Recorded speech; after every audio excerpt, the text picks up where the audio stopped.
22h, les lumières baissent, la nuit s'installe. Sur RMC Gold, une seule voix prend le contrôle des ondes. C'est celle de Max. Votre hôte ce soir. Bienvenue dans la libre antenne sur RMC Gold. Il est 22h, bonsoir à tous et bienvenue. C'est un plaisir de vous retrouver pour la libre antenne. Dernière semaine de la semaine. Après, c'est l'acquis, c'est les vacances. Mais on ne vous laissera pas tomber parce qu'il y aura les meilleurs moments de la libre antenne entre Noël et Nouvel An. Nous, on n'est pas des feignasses comme les autres radios. Nous, on bosse pendant les fêtes de Noël. On va vous offrir tout ça, mais on aura l'occasion d'en reparler très prochainement. Bonsoir Gabi. Comment il va? Bonsoir. Producteur musical. Musical, ça. Il est heureux, regardez, il a repris le micro parce que ça y est, il a arrêté de remplacer Juliana qui s'était absentée pendant quelques jours.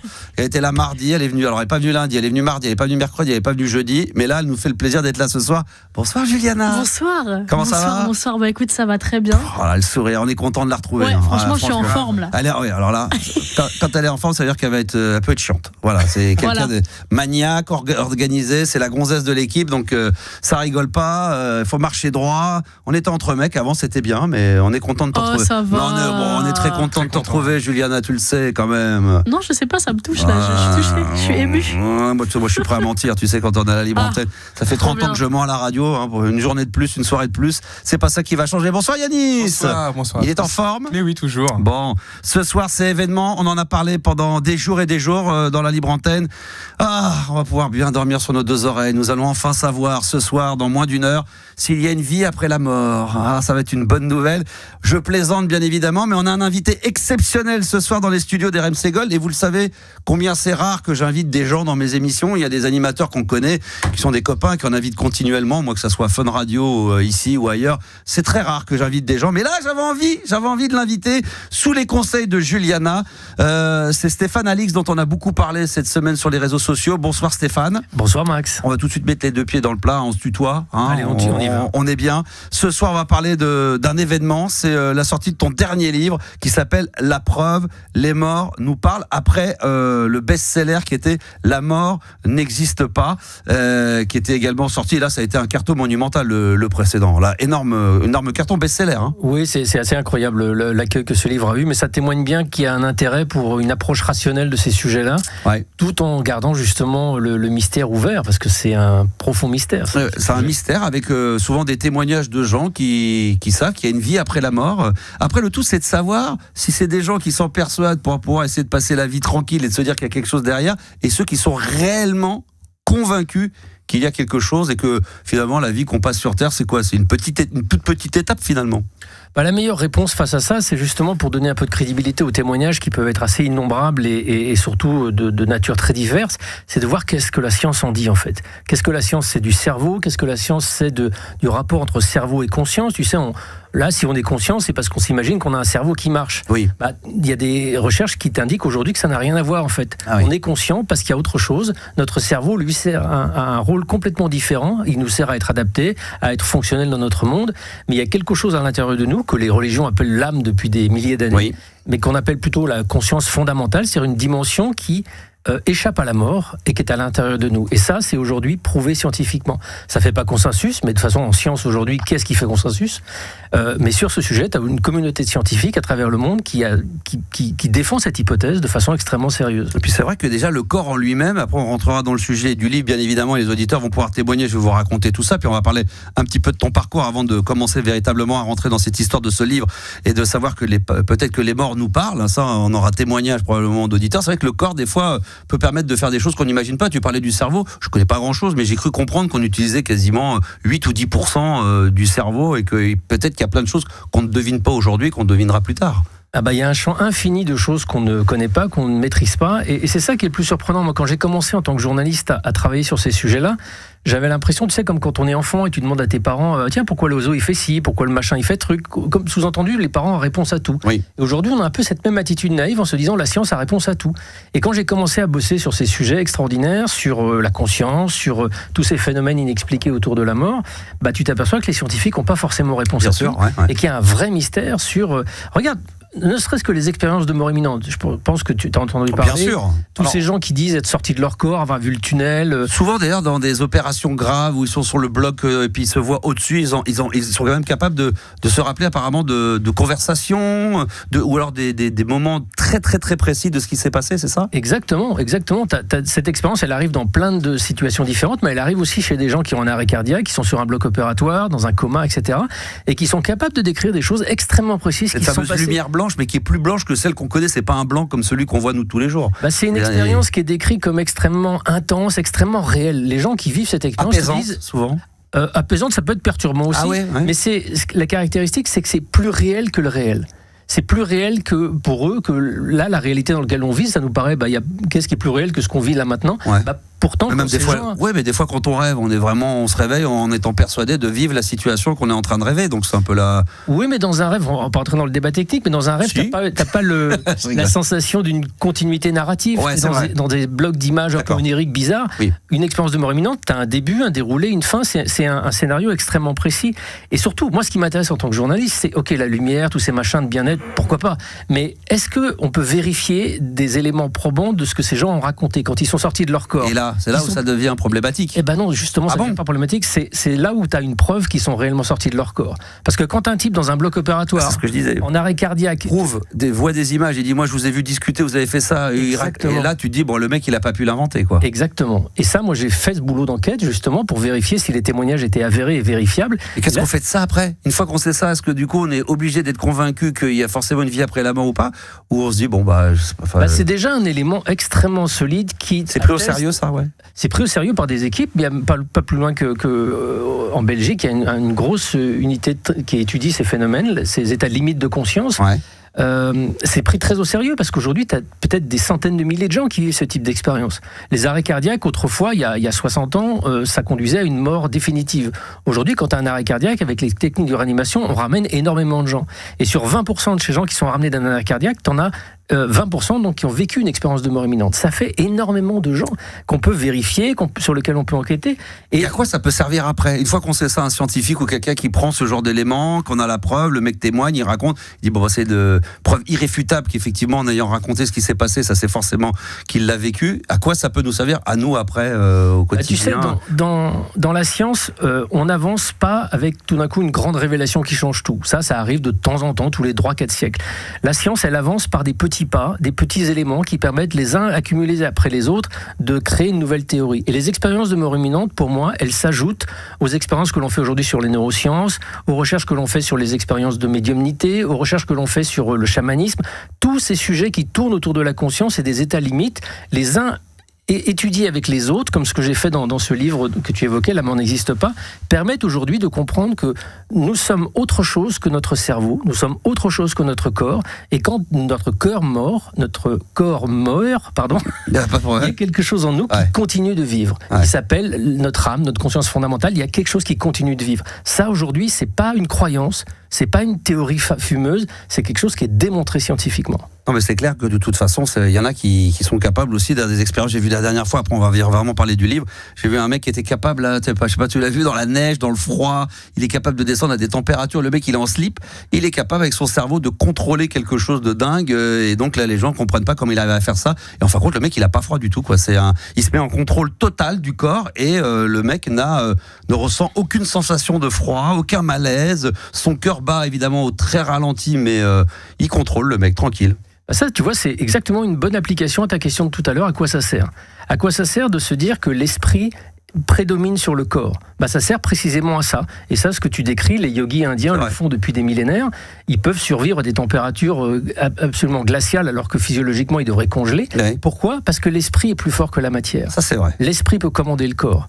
Alors, ça demande de la pratique, ça demande de l'entraînement, comme le fait ce même quand des fois on a mal, il suffit qu'on se dise j'ai pas mal, et puis que tu oublies la douleur. Des fois, elle peut même passer, elle peut être moins dure que ça, rien qu'avec l'esprit. Regarde l'hypnose, les opérations chirurgicales qui sont faites sous hypnose. Ça, c'est vrai. Voilà. Ça, c'est assez scotchant. Parce que l'esprit est plus fort que la matière. Les gens qui refusent, je dis ça aux auditeurs, qui refusent, c'est ça l'anesthésie, et qui vont vouloir être hypnotisés, et qui vont avoir des opérations parfois même assez lourdes, et qui vont aussi peu ressentir que nous on ressent quand on est sous l'anesthésie. Exactement, ouais. D'accord. On va en parler, puis alors je crois que tu évoquais les médiums, parce que c'est surtout là-dessus que ça va parler, c'est ce nouveau livre qui vient de sortir, La preuve, les morts nous parlent. Là, il faut expliquer un petit peu l'histoire, d'où ça vient.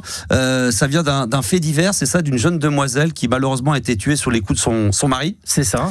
Et raconte, je t'en prie. En fait, j'ai voulu tester des médiums. Tu sais, c'est ces gens qui prétendent communiquer avec les défunts.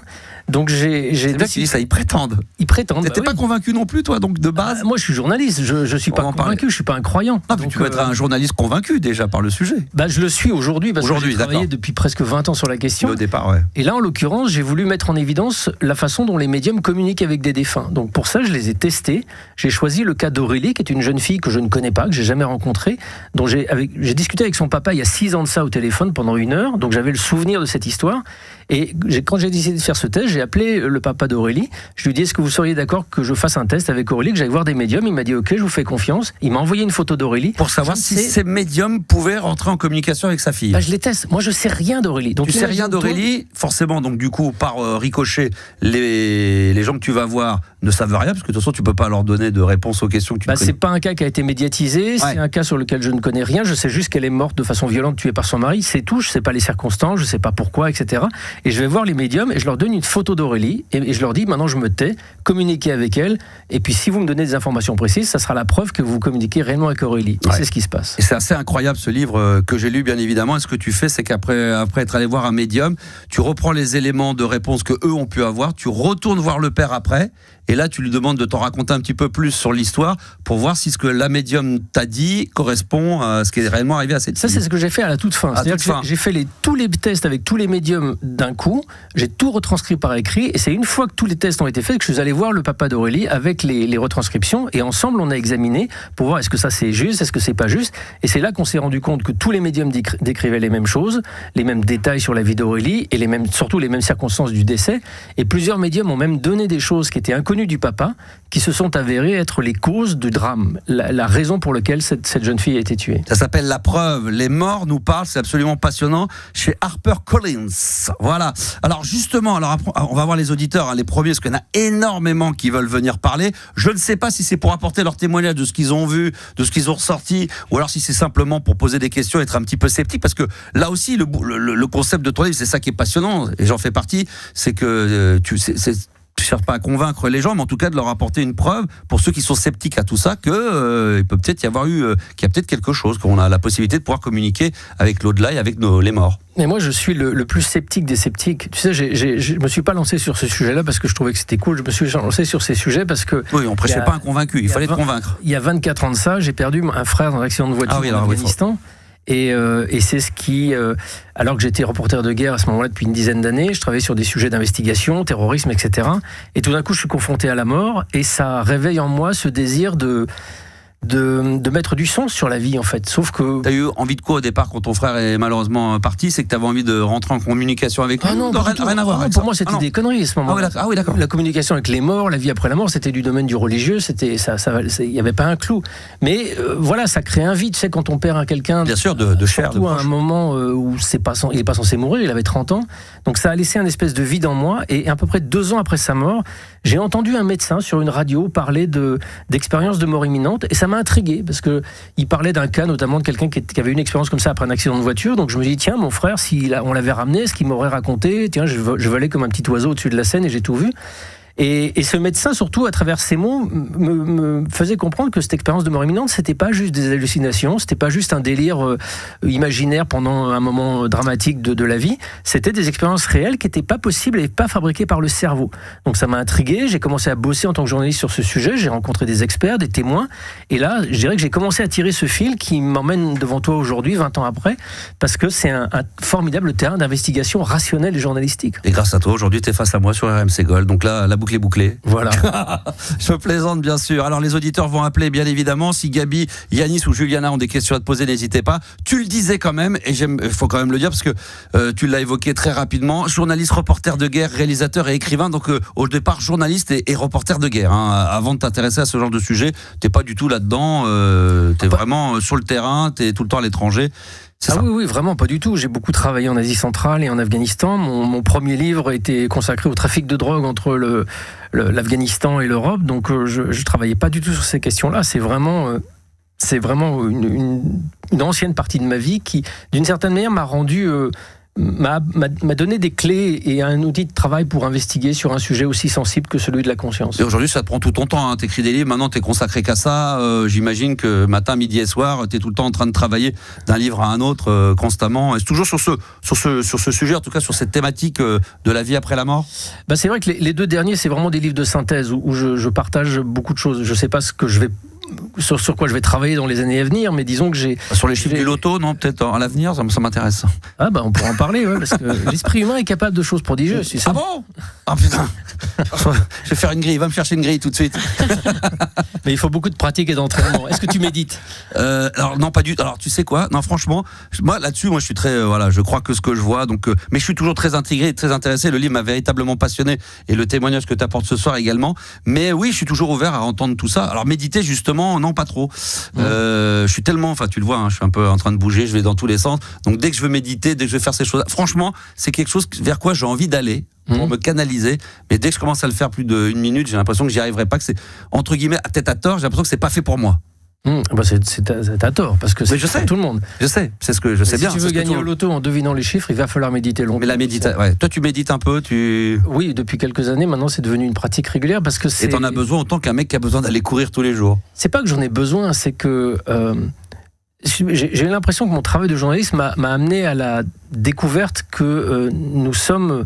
Alors c'est peut-être des grands mots, mais pour moi ça a vraiment beaucoup de sens. Nous sommes des êtres spirituels qui faisons en ce moment une expérience humaine. Ça c'est la phrase de Pierre Teilhard de Chardin. C'est-à-dire que toi, moi, nous sommes pas, tu n'es pas Max, je suis pas Stéphane. Et c'est pas une espèce d'assertion spirituelle hindoue que je suis en train de te dire, c'est que nous ne sommes pas ce que nous voyons dans le miroir le matin. Nous sommes beaucoup plus que ça. Sauf que ce beaucoup plus que ça, il est complètement inhibé et écrasé au quotidien et on n'y a pas accès parce que notre cerveau a fabriqué l'idée que je suis Max, je suis Stéphane et il n'y a que ça. Oui, ça je suis d'accord. Et du coup, au moment de la mort, on se réveille et on se dit « Oh putain, merde, je suis passé à côté de quelque chose de beaucoup plus profond en croyant que j'étais simplement Max, en croyant que j'étais simplement Stéphane. » Alors en méditant, toi Stéphane, qu'est-ce que tu as découvert de plus sur toi que juste de te regarder dans la classe et je ne suis pas Stéphane Alix, mais... Tu découvres que dans les moments un peu difficiles de l'existence, tu as des ressources intérieures que tu ne soupçonnais pas. Ça, c'est peut-être le plus grand enseignement que j'ai tiré ces dernières années, dans des moments difficiles de changement de vie, des épreuves, les traumas, la mort de proches. Tu découvres qu'à l'intérieur de toi, il y a un espace de paix. Tu sais, on passe notre vie à chercher des guides, des conseils dans des revues ésotériques, etc. Comme si toutes les solutions étaient à l'extérieur. Et ce que j'ai découvert, moi, de ce travail-là, c'est que toutes les solutions et toutes nos ressources sont à l'intérieur de nous. Mais il faut proposer ce rendez-vous-là. Et tu le dis toi-même, tu as une vie trépidante. On a tous des vies trépidantes dans notre pays. On court, on passe d'une activité à l'autre. Quand on est aux toilettes, on est avec le téléphone. Enfin, on n'a jamais un moment où on fait juste rien du tout. Et du coup... quand est-ce que tu rencontres cette dimension plus profonde de toi si tu la laisses jamais s'exprimer? Alors ça c'est vrai. Alors c'était moins le cas à l'époque, mais c'est vrai qu'aujourd'hui avec la nouvelle technologie, on a l'impression qu'il faut toujours faire quelque chose, de toujours être en activité. Tu disais maintenant on va aux toilettes, on s'imagine, on va aux toilettes, on va pour s'asseoir sur le trône. Putain, mon portable, je vais le récupérer parce que pendant ce temps-là, je vais scroller, je vais faire un truc débile. Et c'est vrai qu'avant on le faisait pas et on n'était pas plus mal avec ça. Mais on a l'impression qu'aujourd'hui on peut pas rester sans qu'il y ait du bruit, sans qu'on soit pas concentré à faire autre chose, juste avec soi-même quoi. Et des fois ça fait peur, c'est vertigineux de se retrouver seul dans le noir, à pas parler, dans le silence, à ne rien faire. Et il paraît que c'est absolument impassionnant et que c'est ressourçant et que c'est même primordial. Et tu sais, la méditation, on voit, les neurosciences te montrent qu'au bout de simplement 3 semaines de méditation quotidienne, mais je te parle pas de 2 heures, je te parle de 15 minutes, on voit déjà des changements. Moi, ça me paraît dingue. 15 minutes à rien faire, à rester comme ça. Mais même sur une chaise, même si tu... Oui, ou allongé dans le lit. Non, faut pas forcément... Essaye. Si tu t'y astreins vraiment, ce qui est important, c'est la discipline. Si tu laisses ton mental décider est-ce que aujourd'hui j'ai envie ou pas, il aura jamais envie. Donc tu t'astreins Et tu vas voir les résultats. Et qu'est-ce que ça va être les résultats ? Au bout d'une semaine, tu vas t'apercevoir que c'est moins difficile. Ouais. Que toutes tes Moi, pensées... je vois les premiers jours, je sais que toutes les idées, tout va se mélanger, ça va être un bordel sans nom, faut que je fasse ça demain, j'ai oublié de faire ci, j'ai oublié de faire ça. C'est ça la méditation. La méditation, c'est pas tout d'un coup arriver à s'asseoir et à être dans le silence absolu. Parce que ça, éventuellement, Mathieu Ricard, il y arrive 2 minutes, tu vois, au bout de 30 ans de méditation. Mais nous, on n'y arrive pas. Mais par contre, on voit, on voit comme des spectateurs le bruit de notre mental, nos idées permanentes qui tournent, et progressivement, au bout d'une semaine, 2 semaines, tu vas t'apercevoir qu'il y a une petite distance qui se fait. Et ça, c'est juste ça qui est bien. Il n'y a pas à chercher à être détendu, il n'y a pas à chercher à être déstressé, il n'y a pas à chercher à atteindre un objectif, il y a juste s'asseoir et puis laisser ton cerveau fonctionner. Et puis au bout d'un moment, il va se lasser, ton cerveau. Il ne va pas se lasser au bout de 15 minutes, il va se lasser au bout d'une semaine, 2 semaines, 3 semaines. Et tu vas y trouver un espèce de plaisir difficile à définir en fait. Mais je t'assure que tu vas le trouver. Eh ben écoute, il y a des résolutions chaque année, on n'est pas loin de 2026. Je fume pas, donc j'ai pas besoin de me demander d'arrêter de fumer, je bois pas donc non plus. Donc je vais y mettre à la méditation. 15 minutes par jour, ça suffit. 15 minutes par jour. Mais j'avais acheté des applis, des choses comme ça, des trucs qui étaient très bien, de la méditation écoutée, mais t'as le casque sur les oreilles, ça fait du bruit, t'entends quelqu'un te parler qui te dit ce que tu dois faire. Donc finalement, je me suis dit, bon, si c'est ça la méditation, mais il vaut mieux être seul. Ça, c'est ce que tu conseillerais d'ailleurs aux auditeurs avant d'avoir les premiers. Autant méditer, être seul vraiment avec soi-même plutôt que d'avoir un casque. Oui, il y a besoin de rien. Il y a besoin de rien. Et puis surtout, il faut pas se mettre d'objectif. Ouais. Et il faut pas attendre quelque chose. Si tu attends quelque chose, tu vas forcément être impatient ou être déçu. Faut rien attendre. Faut faire ça en ayant confiance sur le fait qu'au bout d'un certain temps, ça va t'apporter quelque chose que tu n'arriveras pas à définir, que tu n'arriveras pas à à quoi ça nous sert, c'est ça, ouais. Ça sert à rien. Non, c'est ça. C'est comme si tu disais, à quoi ça sert que je vive ? Oui. Ça sert à rien la vie. Ça sert à être vécu. Oui, c'est ça, t'as raison. Non, mais là-dessus, c'est bon. Ça, c'est bon, ça, je prends, ça, je note. On se revoit l'année prochaine, même date, même heure. Ah, la même heure, non, parce que moi, je vais compte méditer entre 22h et 22h30. Donc, t'imagines l'émission sans parler. Les auditeurs sont très nombreux, j'en suis sûr, ce soir, parce que notre invité, c'est Stéphane Alix. Vous imaginez, 22 minutes qu'on est en train de parler, là, en tête à tête. Et là, on n'a pas encore eu les premiers auditeurs. La preuve, les morts nous parlent. On va parler de ce livre-là. Et puis, d'une manière plus large, évidemment, peut-être de vos expériences, chers auditeurs. Juliana. Oui. T'es en train de nous écouter, tu bois du filet, c'est bon, là, c'est passionnant, là, J'écoute. Ça dépasse l'entendement, hein. Ouais, incroyable. Alors, les premiers auditeurs de cette soirée, il y en a peut-être déjà quelques-uns. Oui, on a Pascal qui est là. Allez, Pascal est avec nous. Bonsoir Pascal et bienvenue sur RMC Gold dans la libre antenne. Comment ça va Pascal ? Bonsoir Stéphane Alix, bonsoir Max. Bonsoir Pascal. Voilà, je suis Pascal. Je suis ravie de pouvoir parler un peu avec Stéphane. Je suis tous ses livres bien avant, depuis le test et avant. J'allais te le demander, donc tu connais par cœur, tu le connais bien. Je connais et j'ai lu d'autres écrits aussi et je traverse une épreuve très difficile. J'ai perdu il y a 13 mois un de mes enfants d'un suicide. Voilà. Et donc, cette confrontation avec cette mort terrible m'a poussée à effectuer des tas de recherches spirituelles et médiumniques. Et donc, j'ai beaucoup travaillé et je suis tous les podcasts de Stéphane, tout ce qu'il fait, tout ce qu'il écrit. Voilà. D'accord. Ah, t'as des podcasts aussi ? Oui, il y a des podcasts aussi, d'accord, ok, t'es partout, très bien. T'as voulu donc du coup, avec malheureusement le décès de ton enfant, c'est là où t'as commencé à rentrer un petit peu dans la... Je sais pas comment on pourrait dire, vouloir, je sais pas quoi, communiquer avec... espérer communiquer avec ton fils ? Oui, j'ai vu 2 médiums, dont 2 médiums que Stéphane citait déjà dans le test et qu'il a recité dans la preuve. Il comprendra qui je veux dire, un à Paris et une en Bretagne. D'accord. J'ai eu des choses excessivement, parfois précises et perturbantes. Et j'ai besoin de me dire que mon fils n'est pas dans le néant, qu'il subsiste quelque chose de lui. Donc je lis beaucoup de choses sur la conscience, la matière, la conscience survit-elle à la mort, etc. Voilà, j'ai un besoin vital. D'accord. Il s'appelle comment ton fils, Pascal ? Arnaud. D'accord. Et du témoignage de Pascal par rapport à son fils Arnaud, il y a souvent des gens qui vont aller, ce qui pourrait déjà être mon cas si j'étais malheureusement dans la même situation qu'elle. Est-ce qu'on n'y va pas là-bas par désespoir et espérer que sans y croire ? J'arrive pas à comprendre qu'est-ce qui fait qu'après. C'est une vraie bonne question parce que c'est vrai qu'on va voir des médiums. Évidemment, quand on vient de perdre quelqu'un, en général, on est dans un état psychologique et fragile, émotionnel extrêmement fragile. On a beaucoup d'espérance, donc on a peut-être des attentes un peu énormes par rapport à ce rendez-vous. Et c'est précisément pour ça que je voulais raconter comment se passe une séance de médiumnité dans la preuve, parce que la médiumnité, c'est réel, ça marche. Quand on fait des études scientifiques sur le sujet, on peut attester on peut prouver qu'on communique réellement avec des personnes défuntes. Mais c'est pas une discussion comme celle qu'on a maintenant. Ouais. C'est beaucoup plus subtil. C'est un transfert de connaissances entre des personnes désincarnées, comme Arnaud, et des personnes incarnées, comme les médiums que Pascal a vus, ou comme nous. Ouais. Et dans cette communication, il y a plein de paramètres dont il faut tenir compte, des parasitages, la présence de l'inconscient du médium, qui peut mal comprendre certains messages.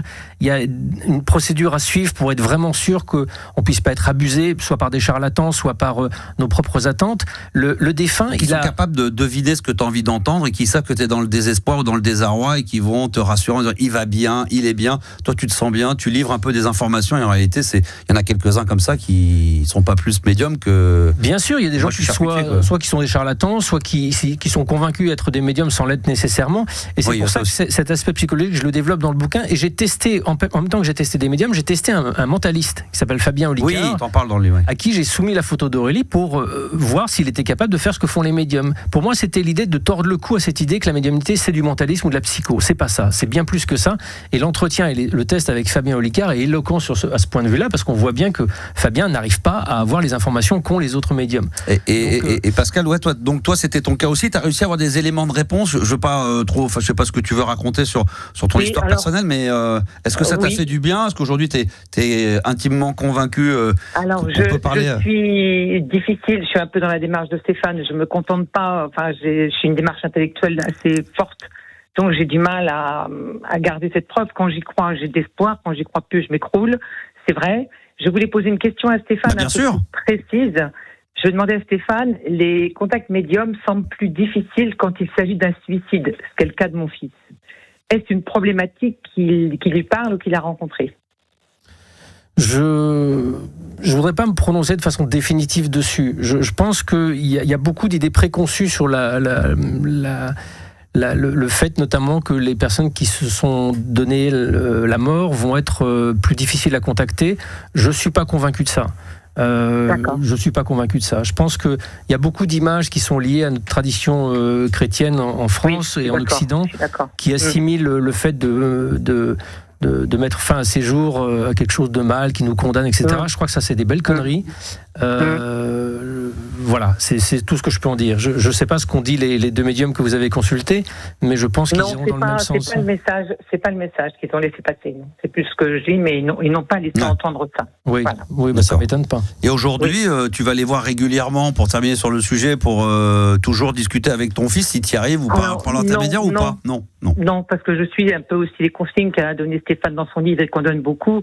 Une maman endeuillée comme moi, on a tellement envie de rentrer en contact avec son enfant que il faut pas que la médiumnité devienne une espèce de drogue qui empêche de faire le deuil. Il faut faire le deuil. Je ne verrai plus mon fils, je le sais, donc je dois faire ce deuil, mais j'ai quand même besoin de croire qu'il rentre en contact. Et c'est là que je rebondis sur une dernière question qui est primordiale pour Stéphane, toujours, parce qu'il en parle dans son livre aussi. Comment croire que les médiums ont vraiment un contact avec une personne décédée ?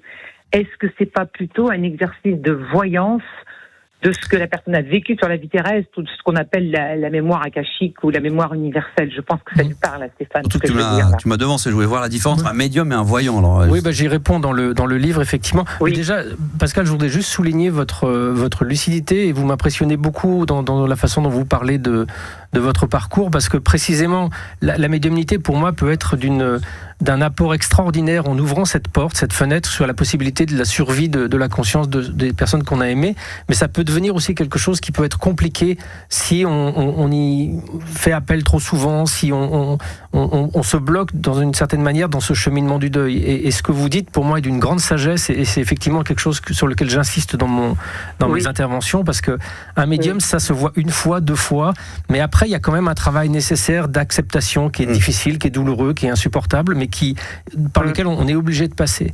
Et pour répondre à votre question, c'est effectivement la question la plus importante. Est-ce que ces informations précises qui sont données par des médiums viennent de votre tête parce qu'ils les ont lues par télépathie ou d'une forme de voyance, ou est-ce qu'ils viennent vraiment d'Arnaud et des défunts? Et la réponse est apportée par les médiums eux-mêmes, qui décrivent les deux processus comme quelque chose de très très différent. Quand ils communiquent avec un défunt, ils ont le sentiment sentiment d'avoir une présence à leur côté. Ils ont le sentiment d'avoir une intelligence qui peut parfois les reprendre s'ils expriment mal quelque chose. Alors qu'une voyance, ça va être une information statique qui vous vient un peu comme un souvenir, par exemple. Un souvenir n'est pas quelque chose d'intrusif qui va tout d'un coup se mettre à parler tout seul. Un souvenir, c'est une image statique. Et ça, c'est de la voyance. La communication avec un défunt, c'est vraiment c'est pas une discussion, c'est pas un échange, mais c'est une sensation physique et sensorielle de la présence de quelqu'un qui va être à côté et qui va surprendre le médium. Donc les deux médiums que vous avez évoqués, ils ont suffisamment d'expérience pour justement dissocier dans leur façon de travailler quand ils ressentent la présence de quelqu'un et de quand ils captent de l'information de façon plutôt distante. Oui. Pascal, tu as lu le dernier livre, La Preuve, là ? Bien sûr, j'ai fait circuler à toute la famille et j'en parle autour de moi.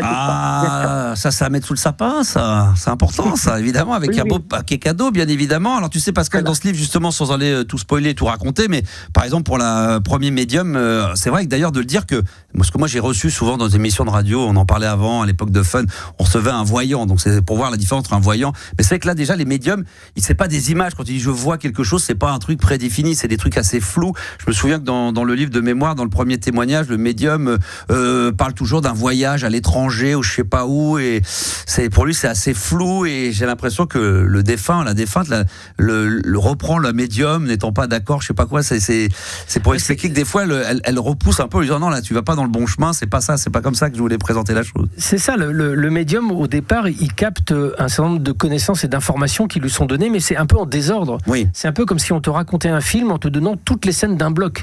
Donc toi, pour reconstruire la chronologie, savoir de quoi on parle, à quoi tout ça est attribué, ça demande une sorte d'interaction. Effectivement, la première médium, spontanément, au moment où je lui donne la photo, mais à la seconde, elle ressent immédiatement les coups. Donc, oh là là, elle a pris des coups, elle est morte de façon violente, etc. Et puis après, elle continue à capter des choses, mais son cerveau essaye de traduire aussi. Et c'est ça toute la difficulté des médiums, c'est qu'ils essayent de donner du sens à des sensations qu'ils captent, à des mots qu'ils entendent, à des images qu'ils voient. Et parfois, dans cette traduction-là, ils peuvent être erronés, ils peuvent dire quelque chose qui manifestement est mal. Et ce qui est intéressant avec cette première médium que tu évoques, c'est que elle cherche à comprendre ce qui est arrivé à cette jeune fille. Donc elle a eu les coups initialement, puis après elle s'interroge, elle dit mais est-ce qu'elle aurait pu mettre fin à ses jours ? Parce qu'en fait c'est une jeune fille sur la photo. Potentiellement d'un suicide. Voilà. Mais elle l'affirme pas que c'est Aurélie qui est en train de lui dire je me suis suicidée. Elle essaye de comprendre. Et au fur et à mesure qu'elle essaye de comprendre et qu'elle part vers une mauvaise piste, tout d'un coup, moi je dis rien, je suis silencieux, je fais pas de tête, et elle-même, Dominique, cette médium, ressent ah oui mais attends, il y a les coups quand même. Non ça peut pas être un suicide. Elle me donne les coups, il y a vraiment des coups qui sont importants. Donc c'est ça qui est intéressant. Donc ça sous-entend, ça traduit que donc elle en reçoit. Et donc ça veut dire que si elle reçoit des coups, c'est qu'elle se suicide pas. Au début, elle ressent des coups, mais elle ne sait pas si c'est la personne qui se les donne, donc elle donne fin à ses jours, ou si c'est quelqu'un qui lui donne. Non, elle ressent juste des coups sur le visage, comme si elle était frappée. Ouais, c'est ça. Effectivement. Donc elle se dit, si elle reçoit des coups, c'est qu'elle peut être frappée par quelqu'un ou dans une bagarre, ça reste assez flou, mais elle sent la différence. C'est ça. C'est intéressant. Et plus on avance, plus ça se précise, plus ça devient, plus il y a des détails hallucinants qui sont fournis. Je ne veux pas tout raconter, parce que là je suis parti pour raconter le livre, personne ne va l'acheter. Il faut le mettre sous le sapin, Yanis. N'oublie pas de le mettre sous le sapin, hein. Je vais te faire plaisir quand même à ce prix-là. Allons. Merci beaucoup Pascal d'être intervenu dans l'émission. En tous les cas, c'est un bonheur. Merci. Malgré Merci tout. Stéphane. Merci. Bon courage. Et moi non. Merci beaucoup. Moi rien du tout moi. Merci. Merci Max. Merci Max. Je te taquine ma chérie. Je te souhaite malgré tout, avec l'histoire que tu nous as racontée, de bonnes fêtes. Et puis tu conseilles forcément, ça c'est très très passionnant, hein, La Preuve. Et d'ailleurs on n'est pas obligé d'avoir lu La mort n'existe pas, il n'y a pas de... Ah non, pas du tout. Non. Pas de logique quoi. Il y a pas de... On peut avoir les deux. C'est mieux parce qu'il y a vraiment, tu vois, tu parlais de preuves au début de notre entretien. Oui. C'est vrai que dans La mort n'existe pas, c'est un bouquin qui m'a pris 1 an d'écriture. C'est la synthèse de 15 années de boulot. Oh la vache. Je traite à la fois des expériences de mort imminente, du chamanisme, de tous ces sujets-là. Donc c'est vraiment une approche globale que j'ai voulu écrire simplement parce que je l'adresse à ma fille qui a 27 ans aujourd'hui. Donc c'est aussi un livre que j'ai voulu lui adresser pour essayer d'expliquer aux gens qui sont dans ma société qu'il y a des preuves scientifiques aujourd'hui que la conscience survit à la mort du corps. Très bien. Alors je regarde mon téléphone, c'est pas que ça m'intéresse pas ce que tu dis, hein, parce qu'on communique par WhatsApp avec Juliana qui est dans la pièce juste à côté, qui me dit bon déjà elle est là, elle me dit bravo Max, c'est génial et tout. Non, c'est pas ça. Non, j'ai pas dit ça. Attends, j'ai le droit quand même de me faire gonfler un peu les chevilles. Non, on va avoir plein d'auditrices, il y a beaucoup de gens qui veulent te parler, Stéphane, évidemment, qui est avec nous au minimum jusqu'à 23h plus si infinité. Le premier livre qui est un best-seller, il y en a eu plein, mais celui-ci ça a été un carton monumental, c'est sorti il y a 1 an et demi, 2 ans, 1 an et demi, 2 ans. La mort n'existe pas, mais là c'est pour La Preuve Les morts nous parlent, voilà, chez HarperCollins. Ça vient de sortir, ça commence à cartonner et on en parle bien évidemment avec vos témoignages. Vous êtes sceptique, vous avez des questions à vous poser. Moi, j'en ai encore plein d'autres à lui poser, bien évidemment. Vous intervenez, 32 16 touche 6, ou alors par WhatsApp, c'est ça, Juliana, il y a des témoignages par WhatsApp également, c'est bien ça, hein? En fait, à la base, tu l'as pas sous les yeux le WhatsApp, c'est ça que. Ce soir, ce soir, je suis concentré avec Stéphane. On a Caroline qui a une très bonne question. C'est que Stéphane, c'est quand même un invité, il me regarde vraiment dans les yeux. Donc quand il me répond, si je commence à regarder WhatsApp, il va dire à l'autre, il est gentil. Il regarde son téléphone, il est sur son ordi. Je regarde ailleurs. Là, je rigole. Mais non, au contraire, c'est toi qui vas faire le WhatsApp ce soir, Juliana. Vas-y. Qu'est-ce qu'il y a? On a Caroline qui a une bonne question justement, puisque tu cites les livres, etc. Oui. Qui dit merci d'avoir invité Stéphane Alix. J'ai lu beaucoup de ses livres. Est-ce que vous pouvez lui poser la question suivante? Oui. Alors il va y répondre après, est-ce qu'on va faire une pause, mais vas-y. S'il devait conseiller qu'un seul de ses livres à Noël à un novice réfractaire à la vie après la mort, ce serait lequel? Il va peut-être pas dire il va dire le coffret avec tous ses livres dedans. Allez, on se retrouve dans un instant. Il est notre invité ce soir exceptionnel dans la libre antenne sur RMC Gold, Stéphane Alix. On parle justement de la vie après la mort, la vie, on en a la preuve. Voilà, on peut parler peut-être avec les morts. Vous êtes sceptique, vous n'y croyez pas, ou alors au contraire, ça a été le cas de certains auditeurs, Gabi, qui ont eu cette expérience où tu sais des choses, ou encore autre chose. Ça, parce qu'on n'en a pas parlé, tu sais, ces fameuses maisons, on a l'impression qu'il y a quelqu'un qui vit à l'intérieur, ou des fois, ça m'est pas arrivé, tu sais, moi je lui ai déjà dit en voiture de passer, de voir une ombre, j'ai l'impression d'avoir vu un être humain ou quelque chose. Est-ce que ça l'est pas? Est-ce que c'est véritablement des âmes ou pas? Tu vas tout nous raconter. Bah oui, t'as la réponse quand même, Stéphane, j'espère. Tout de suite ou après la pause? Après la pause, t'as la réponse. On va voir. Il est bon, il va faire de la radio, suspense. On se retrouve dans un instant, petite pause de 60 secondes, un petit son. J'espère que t'aimes bien le son aussi des années 80, parce qu'on est de la même génération. Évidemment. C'est ta cam, très bien. On va se retrouver juste après. Un peu de musique, à tout de suite. Ça, alors là, comme quoi, des fois, on transmet par les esprits avec Stéphane Alix. Je lui dis, qu'est-ce que t'aimes bien dans le son des années 80? Qu'est-ce qui me sort? Dépêche Mode. Incroyable, mon groupe préféré. Alors là, franchement, là, on est déjà copains de musique, on va danser ensemble après. Ça nous rajeunit pas, mais. Mais c'est intemporel, ça. Dépêche Mode, Never Let Me Down dans la libre antenne. Et puis, bien sûr, Alix, Stéphane de son prénom, qui est avec nous, au moins jusqu'à plus et infinité. On va voir comment ça va se passer. On est chaud ce soir. Never Let Me Down, Dépêche Mode sur RMC Gold. RMC Gold, la libre antenne de Max. L'émission qui dépasse l'entendement. Là, si j'aime pas mon micro. On est là depuis 22h, les enfants, ce soir. C'est énorme avec Stéphane Alix, notre invité du soir. Voilà, qui, on a 42 minutes, t'imagines, hein, l'impression que ça fait 5 minutes qu'on est là. Enfin, peut-être toi, tu sens peut-être que ça fait 42. Non, le temps n'existe pas non plus. Ça c'est bien. On est dans l'intemporel ce soir. Stéphane Alix, son nouveau livre qui s'appelle La preuve, les morts nous parlent, aux éditions HarperCollins. Si vous avez envie d'intervenir, évidemment, poser des questions à Stéphane, vous n'hésitez pas. Vous faites le 32 16 touche 6 ou par WhatsApp le 06 1980 1990. Alors on était à parler un petit peu, je sais plus où on en était juste avant la pause. À la dame peut-être. Ah oui, à la dame justement qui est avec nous, c'est Caroline. Est-ce qu'on peut, elle est en ligne avec nous, Juliana, ou c'est juste une question via WhatsApp? Pardon, tu m'as dit quoi? Caroline, c'était juste une question WhatsApp, hein, c'est ça? Oui, c'était sur WhatsApp. Quel livre je conseille, c'est alors, ça? Quel livre tu conseilles parmi tous ceux que tu as déjà? Un réfractaire justement de ces thèmes-là, etc. En fait, j'ai envie de conseiller les deux. La mort n'existe pas et la preuve. La mort n'existe pas, c'est vraiment une somme qui couvre tous les sujets. Donc quelqu'un qui a un esprit scientifique, qui est assez réfractaire, mais qui a besoin d'être convaincu de façon rationnelle, la mort n'existe pas répondra à toutes ces questions. La preuve, c'est vraiment plus une enquête policière autour de la médiumnité qui est troublante parce que ça te démontre que la médiumnité et les médiums communiquent réellement avec une personne défunte, mais je parle pas d'expérience de mort imminente dedans, je parle pas de tous ces autres sujets. Donc ça se lit beaucoup plus facilement. C'est vraiment quelque chose qui, pour les gens qui n'ont pas beaucoup l'habitude de lire, peuvent lire comme un roman policier. Absolument. Mais tout est vrai dedans. Et qu'est-ce que tu as retenu justement de cette expérience de ces... Ils sont combien? 12, hein? 12 médiums? Non, ils sont 7, un médium, un voyant et le mentaliste. C'est ça, voilà. Et qu'est-ce que tu retiens de tout ça? Peut-être que tu le conclus là-dessus, mais avec un petit peu de recul, qu'est-ce que tu vas retenir de cette écriture et de ces rencontres avec ces médiums que tu connaissais déjà pour la plupart, hein, pour la plupart, je les connaissais, j'ai déjà travaillé avec eux, je les ai déjà testés, mais malgré ça, ça m'a bouleversé. Je crois que le premier médium que j'ai vu et que j'ai testé, c'était en 2006, donc il y a 19 ans de ça. Et pourtant, en faisant cette enquête, en ayant le sentiment de communiquer avec Aurélie, et qu'Aurélie partageait des détails et même donnait des explications qui étaient inconnues de tout le monde, il n'y a pas d'autre explication rationnelle que de dire qu'elle est encore vivante quelque part et qu'elle a communiqué avec ces gens. Et ça, c'est Tu vois, j'ai beau être habitué, j'ai beau connaître le sujet, ça m'a bouleversé d'émotion. Et concernant les parents, le papa avec qui tu étais en contact pendant justement l'écriture du livre, en tout cas de l'expérience avant d'écrire le livre, lui, il a appris des choses justement sur sa fille, ça l'a changé dans sa réflexion sur cette fameuse vie après la mort, ou comment il était lui, dans quel état d'esprit? Les parents, Aurélie est morte il y a 15 ans, donc ils ont cheminé depuis et ils sont ouverts, et c'est pour ça que le papa connaissait mon travail. C'est en octobre 2010 qu'est arrivé Effectivement, en octobre 2010.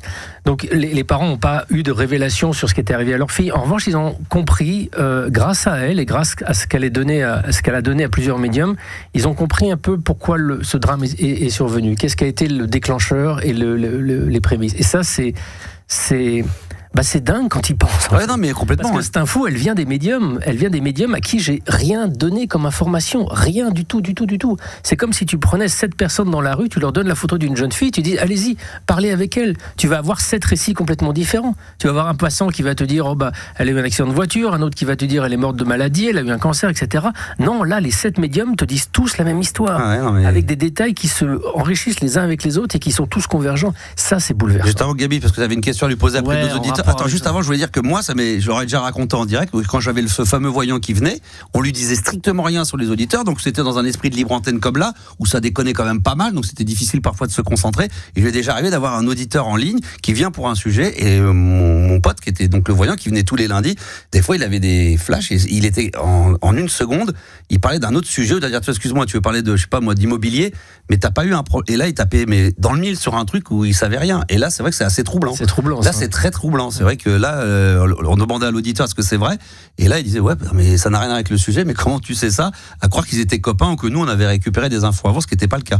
Et là c'est assez perturbant, je dois bien le reconnaître. Gabi, je sais pas si c'est une connerie ce que je demande, mais est-ce que les médiums peuvent résoudre peut-être des crimes non élucidés, des meurtres, etc. Si on montre la photo est-ce qu'on fait appel à eux? Grégory, je sais pas, est-ce que lui peut savoir s'il communique qui a fait ça, qui lui a fait ça? C'est une question super importante que je développe dans le bouquin à la fin pour justement expliquer comment on pourrait faire pour résoudre des cas un peu mystérieux avec des médiums.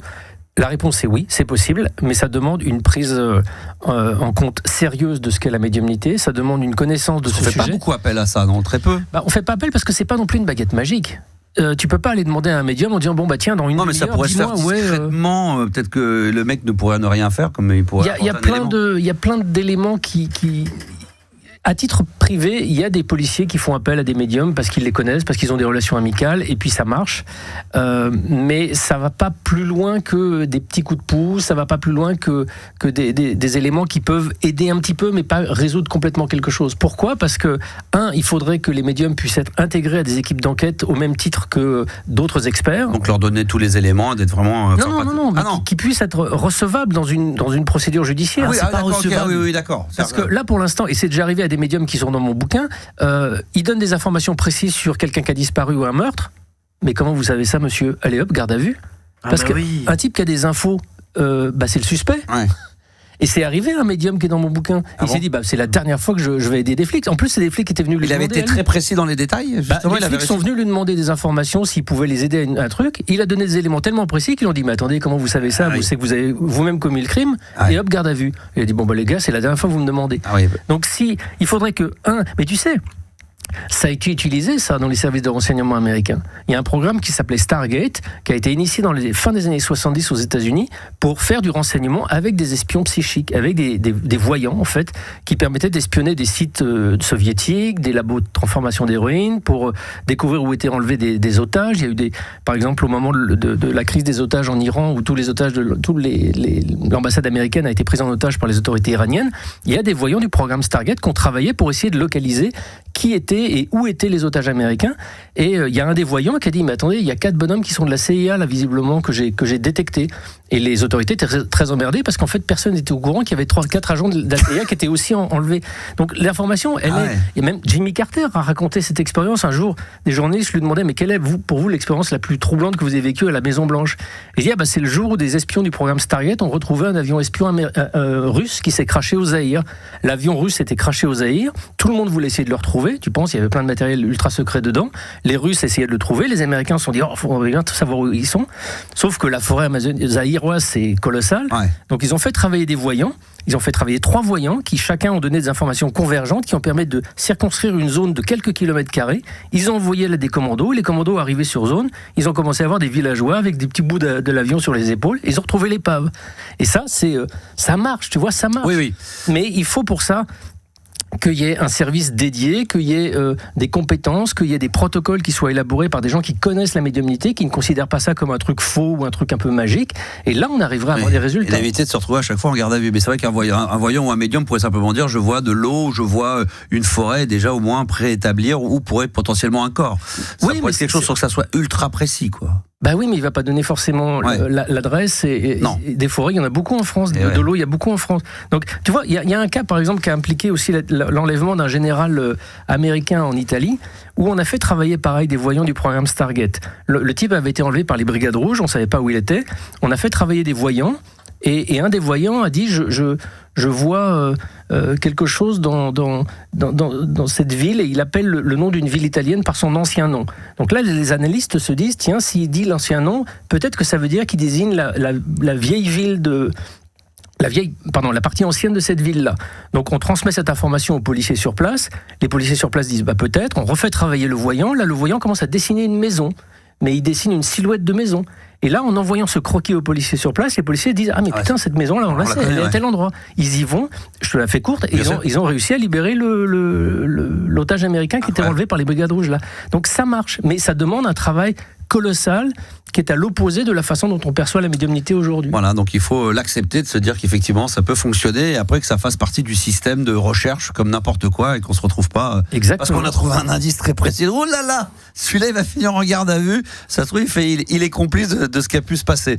Est-ce qu'on a d'autres auditeurs? J'imagine que oui, Juliana, qui veulent intervenir avec Stéphane Alix, qui est notre invité ce soir, évidemment dans la libre antenne sur RMC Gold. Il y a du monde ou pas? Bien sûr, merveilleux, t'es merveilleuse. Alors, de qui il s'agit? Tout ça. Elle a des compliments ce soir, c'est très rare. C'est parce que je n'étais pas là, c'est pour ça. Ah ouais, c'est pour ça, tu nous as manqué. Merci. Alors vas-y. C'est quoi? J'ai pas les prénoms, moi, tu sais. Tu as la superbe question de Nabil, comme tous les lundis. La question débile de Nabil, qui est en rapport avec notre invité du soir. Ne soyez pas inquiets, on va rester complètement dans le sujet, on l'écoute tout de suite. C'est lundi. Ce soir sur RMC Gold, c'est lundi. Alors vous le savez, sur la libre antenne de Max, c'est l'heure de la question débile de Nabil. Question de débile de Nabil. Si j'habite dans une maison hantée, est-ce que les fantômes me voient quand je me branle? C'est la question débile de Nabil. Là, c'est là, elle est spéciale. Hein. Oui, et ils en profitent. Non, mais ils peuvent se glisser dans le corps de Nabil et profiter de son plaisir aussi. Il est bon, Stéphane, il répond. Maintenant, on va parler de ça, justement, parce que indirectement, en parlant de cette question-là, des fantômes, on en parlait hors antenne. C'est vrai que ça, c'est un sujet qui vient régulièrement également sur l'antenne. On a eu un auditeur il n'y a pas si longtemps que ça. Je ne sais pas s'il va venir. Oui, il va venir. Bon, je ne sais pas si on peut l'avoir assez rapidement, d'ailleurs, pour témoigner sur l'antenne. Mais c'est vrai qu'il y a aussi, on parle des médiums là, rentrer en communication avec les morts, mais il y a aussi cette fameuse maison hantée, ou cette maison dans laquelle il y aurait des âmes. Là aussi, on peut apporter un élément de réponse. Est-ce que réellement il peut y avoir des âmes bonnes ou mauvaises qui pourraient être dans un endroit et continuer à y vivre 50, 100, 200, 400 ans après? Pour moi, oui. Pour toi, oui. Le seul truc que je veux désamorcer tout de suite, c'est toute l'imagerie de cinéma américain qu'on peut avoir derrière ça. Si des gens ont habité une maison toute leur vie, qu'ils y ont été heureux, au moment où ils meurent, ils ont peut-être pas envie d'en partir tout de suite. Mais ils deviennent pas mauvais, ils deviennent pas des démons, ils deviennent pas je ne sais quoi. Ils continuent à habiter dans leur maison, point. Et effectivement, ça peut se manifester parfois par l'interaction entre ces deux mondes, qui est celui du monde des défunts et le monde des vivants, qui vont habiter dans le même lieu. Il y a un très très beau film de Amenabar avec Nicole Kidman qui s'appelle Les Autres.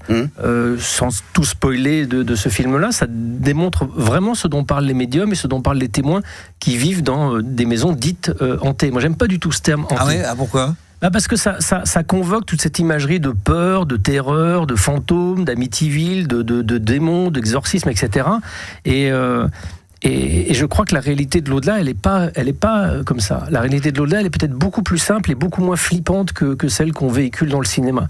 Alors il y a bien évidemment peut-être des cas où des maisons sont habitées par des âmes qui sont suffisamment perturbées ou confuses et qui peuvent créer des phénomènes qui vont inquiéter les gens qui y habitent. Mais tu sais, la peur, elle vient de l'ignorance. Toi, t'entends des bruits dans ta maison, tu vas avoir très très peur. Ouais. Du coup, tu vas manifester cette peur. Du coup, tu vas transmettre ta peur aux gens qui font peut-être le bruit dans la maison. Oui, d'accord. Et du coup, c'est un espèce de cercle vicieux où chacun se fait peur alors que personne n'est effrayant au début. Alors, oui, mais la différence entre, par exemple, dans ta maison, entre entendre un bruit qui finalement pourrait être un craquement d'un truc, ça peut être un mulot qui est dans ton grenier. Moi, j'ai une maison, des fois j'entends des bruits, mais on sait que c'est forcément une petite bestiole, donc je me fais pas plus de films que ça. Par contre, si je vois, je sais pas, ce qu'on a pu voir dans des vidéos, des fois sur des témoignages, est-ce vrai ou pas, mais je sais pas, moi, un truc qui tombe tout seul, une cuillère, là tu te dis, c'est quand même autre chose qu'un bruit où tu peux comprendre d'où ça peut venir, mais quand il y a quelque chose de... Et pourquoi ça serait effrayant? Tu vois, je vais te prendre l'exemple que parce que du coup, le papa d'Aurélie, par exemple. Le papa d'Aurélie, qui est cette jeune fille qui m'a servi de partenaire dans ce test, quelques semaines après le décès de sa fille, il est dans son atelier, il est en pleine nuit, il est désespéré, il pleure, il est très très triste, et il s'adresse à Aurélie. Il est minuit, il est dans son garage, il s'adresse à Aurélie en disant: Aurélie, je t'aime, tu sais, je t'aime, comme un papa peut le faire, qui vient de perdre sa fille. Et à ce moment-là, sa bagnole s'allume dans tous les sens. Les phares, le plafonnier, l'intérieur de la voiture, tout s'allume. Comme dans un film d'horreur, comme dans un film de flippant. Sauf que pourquoi ce serait de l'horreur?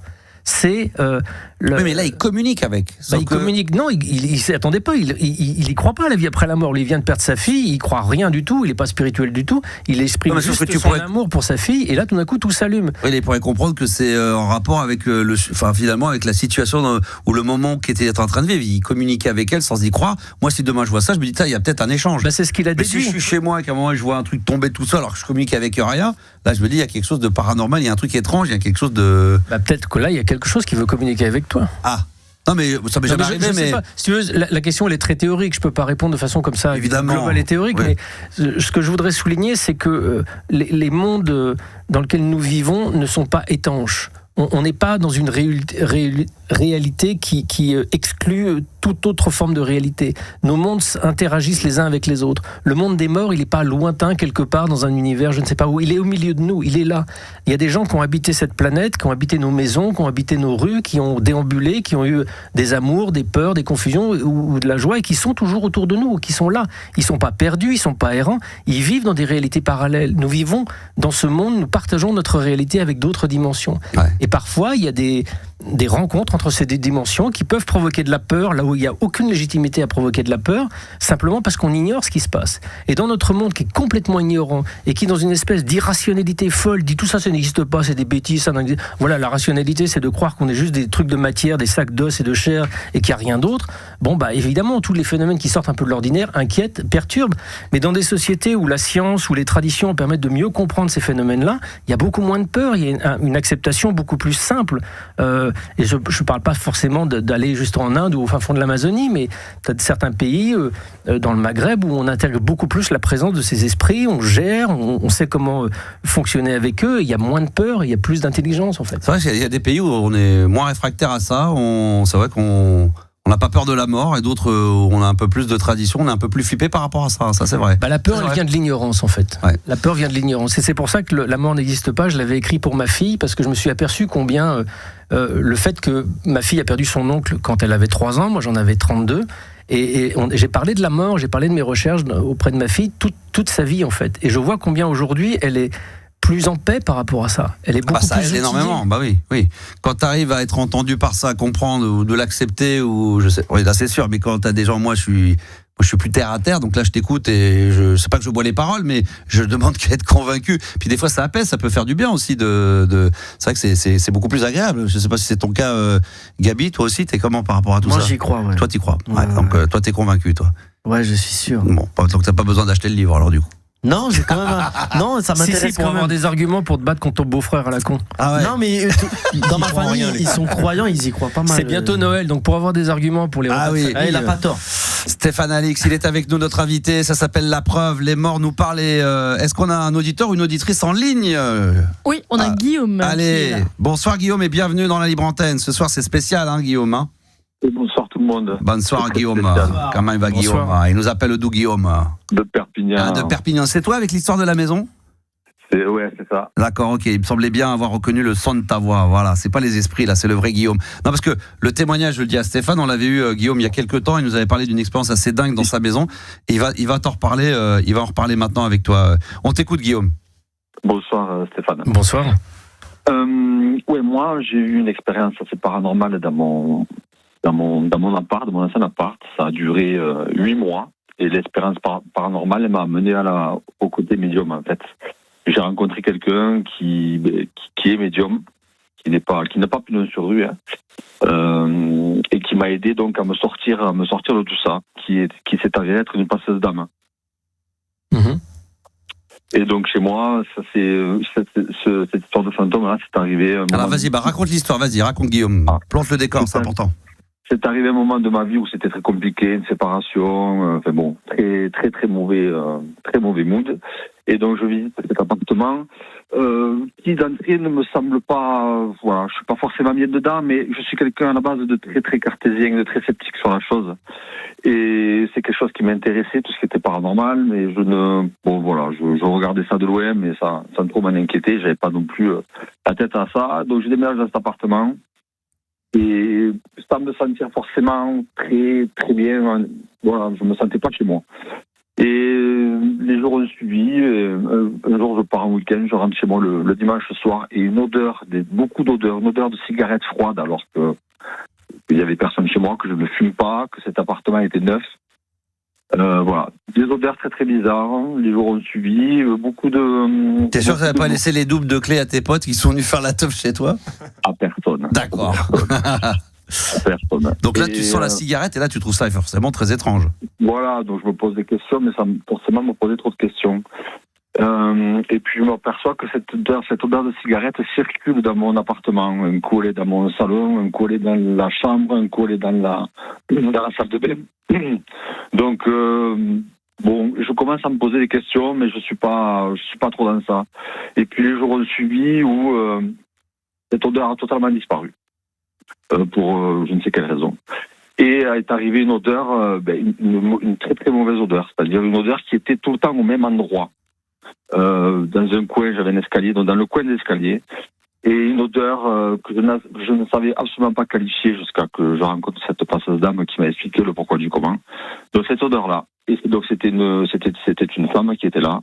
Et donc, je me suis aperçu de tout ça avec plusieurs phénomènes, c'est-à-dire que ça a commencé par des claquements chez moi qui étaient totalement inexplicables et pas du tout rationnels. Des claquements de quoi? De porte? Non, c'était des claquements, je ne sais même pas comment expliquer, des claquements c'est inexplicable en fait, ça n'avait pas lieu d'être. C'était des claquements indescriptibles. C'était des choses, totalement indescriptibles.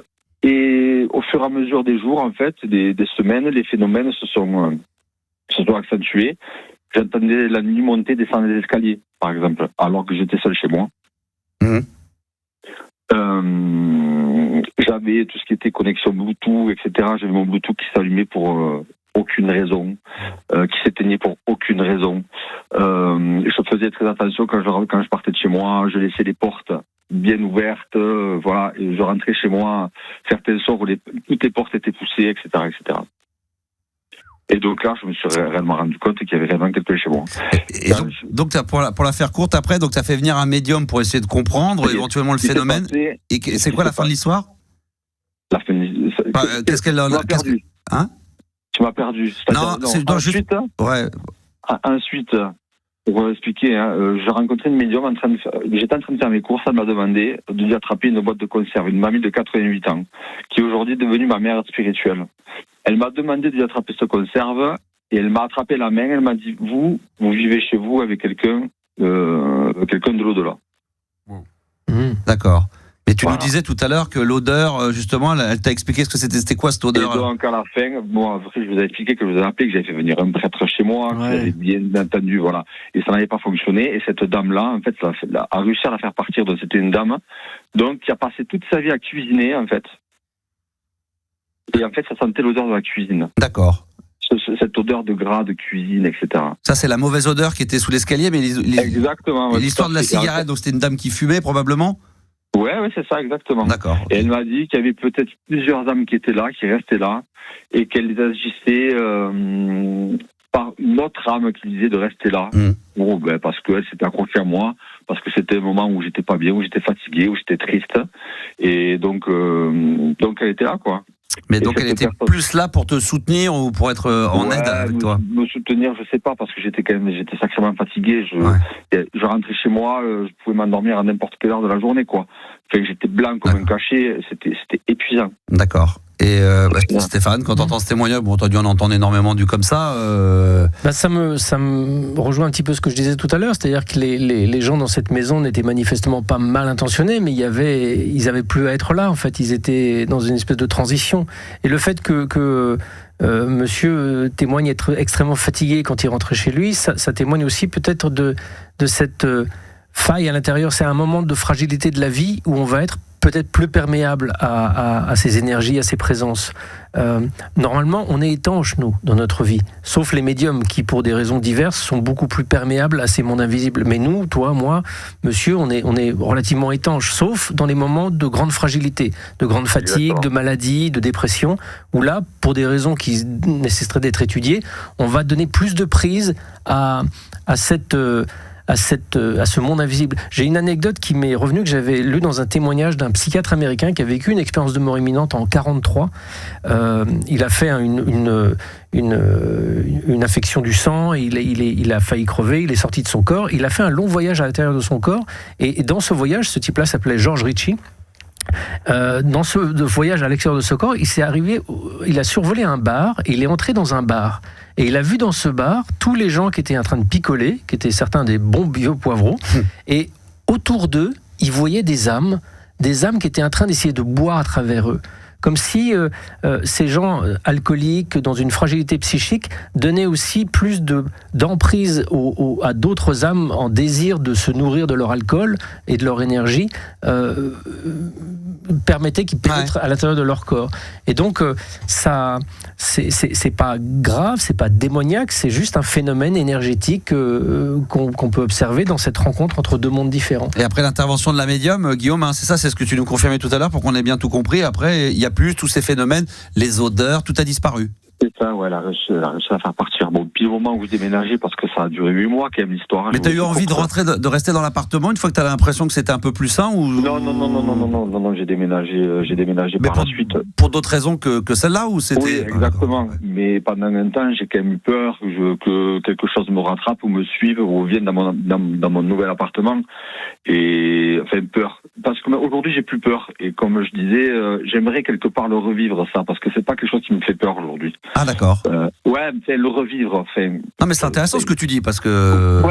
parce que c'est quelque chose, mais mine de rien... Parce que quoi, t'aimes le revivre pour quelle raison? Qu'est-ce qui te... Je sais pas, vous allez me prendre pour un fou, mais... Non, mais ce soir, on accepte tout ça, c'est exceptionnel. Non, mais... Stéphane est là. Pas que ça m'a manqué, mais j'ai passé 8 mois avec quelqu'un... Enfin, c'est très bizarre ce que je veux dire. Mais j'ai passé 8 mois avec quelqu'un, en fait, au moment où j'étais pas bien, où, mine de rien, j'étais pas tout seul. Même si ça m'a pas fait du bien, c'est très chelou, ce que je dis, mais... Non, mais j'entends. Mais ouais, j'aimerais bien le revivre, autrement et dans un autre contexte. Et t'aimerais le revivre avec une autre personne ou avec cette même personne? Non, parce que une autre personne. Non, une autre personne. Donc tu cherches une âme qui fume, qui fait de la cuisine, et qui fait de la cuisine, et que ça sent mauvais sous un escalier. C'est ça? On passe une annonce tout de suite, on va voir sur le bon coin. Peut-être qu'il y en a, c'est possible. Non mais je plaisante de ça quand t'entends ce témoignage, c'est ça qui est dingue. C'est qu'il a vécu le truc, ça l'a quand même fait un peu flipper. Il est parti pour d'autres raisons, mais peut-être qu'inconsciemment, l'appartement, le fait de le quitter. Et maintenant, aujourd'hui, à l'heure où il nous parle, il nous dit qu'il aimerait bien presque revivre cette expérience. C'est un truc de fou, ça.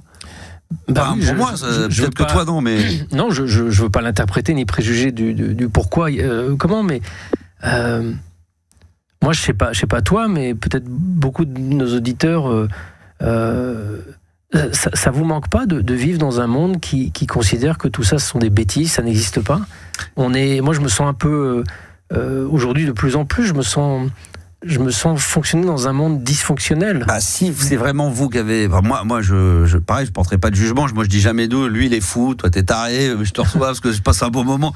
Moi, je suis très par ce travail-là, et ça me fait poser des questions, mais plus en vieillissant. Peut-être que plus qu'il y a quand j'avais 30 ans. Aujourd'hui, que j'en ai la cinquantaine passée.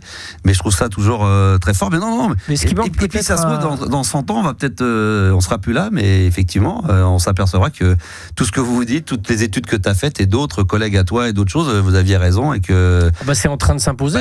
C'est pour ça qu'en plus de ça, c'est de moins en moins marginal, moi je trouve. Complètement. C'est ce que j'allais venir à dire à ça, c'est qu'aujourd'hui en 2025, c'est moins marginal que dans les années 80 ou 70 ou dans les années 40, avec les exemples que tu nous donnais tout à l'heure. On a beaucoup de témoignages, on a beaucoup de sciences qui permettent d'élaborer, de comprendre un peu ces phénomènes. Sur les phénomènes que décrivent notre auditeur, là on a, avec l'INRES, qui est l'institut de recherche que j'avais créé il y a une vingtaine d'années. On en parle après, on a fait travailler des Qu'est-ce que c'est que ça justement, l'Institut de recherche sur les expériences extraordinaires? Au départ, en 2007, quand j'ai créé l'INRES, ça avait vocation à simplement rassembler tous les psychologues, psychiatres, psychanalystes qui s'intéressent aux phénomènes extraordinaires et qui ont développé des outils cliniques, parce qu'il y a des outils qui te permettent d'explorer cette question-là. Et puis pour moi, c'est d'échanger entre eux leurs connaissances. Échanger entre leurs connaissances. Et puis pour moi, si tu veux, la première question dès lors qu'on va commencer à me parler de phénomènes extraordinaires, c'est de dire, ces gens-là sont fous. Oui. S'ils racontent des histoires de fous, c'est qu'ils sont fous. Donc la première façon pour voir si vraiment c'est des fous ou pas, c'est d'aller voir des experts en fous. Et les experts en fous, c'est les psys, les psychiatres, les psychologues, etc. Et quand j'ai découvert les travaux qu'avaient fait plein de pionniers dans ces domaines-là, qui expliquent que le fait de raconter une histoire extraordinaire ne signifie pas nécessairement qu'on soit pathologique ou qu'on soit fou, et qu'il y a des outils pour discerner dans un récit bizarre ce qui peut dénoter de la folie ou au contraire pas du tout de la folie. J'avais trouvé une piste de travail intéressante, et j'ai réuni comme ça des centaines de psys à partir de 2007-2008. On a édité un manuel clinique qui présente tous les outils pour travailler sur ce sujet-là, et j'ai fait travailler des médiums, des voyants, des sensitifs, des guérisseurs avec des psys sur des maisons hantées, sur des cas comme ça, ou avec des personnes disant vivre des phénomènes extraordinaires. Et c'est extrêmement intéressant les enseignements qu'on peut tirer de tout ça. Et je vois dans l'auditeur qui nous parle à l'instant, Guillaume, je ne sais pas pourquoi et ça lui manque, mais moi ça me manque de ne pas avoir dans mon monde, dans la société dans laquelle je vis, cette réalité spirituelle plus acceptée au quotidien. Parce que, comme je le disais au début de notre entretien, c'est une ressource incroyable. On n'est pas que ça quand même, bordel. On n'est pas que ces idiots qui pensons juste à se divertir, à se marrer, et puis à attendre la mort comme ça. On est d'accord. L'être humain est autre chose, notre monde est autre chose que cette espèce de théâtre d'absurdité dans lequel nous vivons. Et c'est pas une croyance que de dire ça.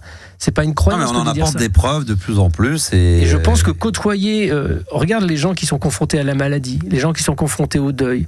Quand ça ne les terrasse pas, ça crée une ouverture, ça crée un questionnement, ça crée des gens qui sont réorientés sur des chemins spirituels. Et c'est pas nécessairement uniquement juste pour se faire du bien parce qu'on a mal.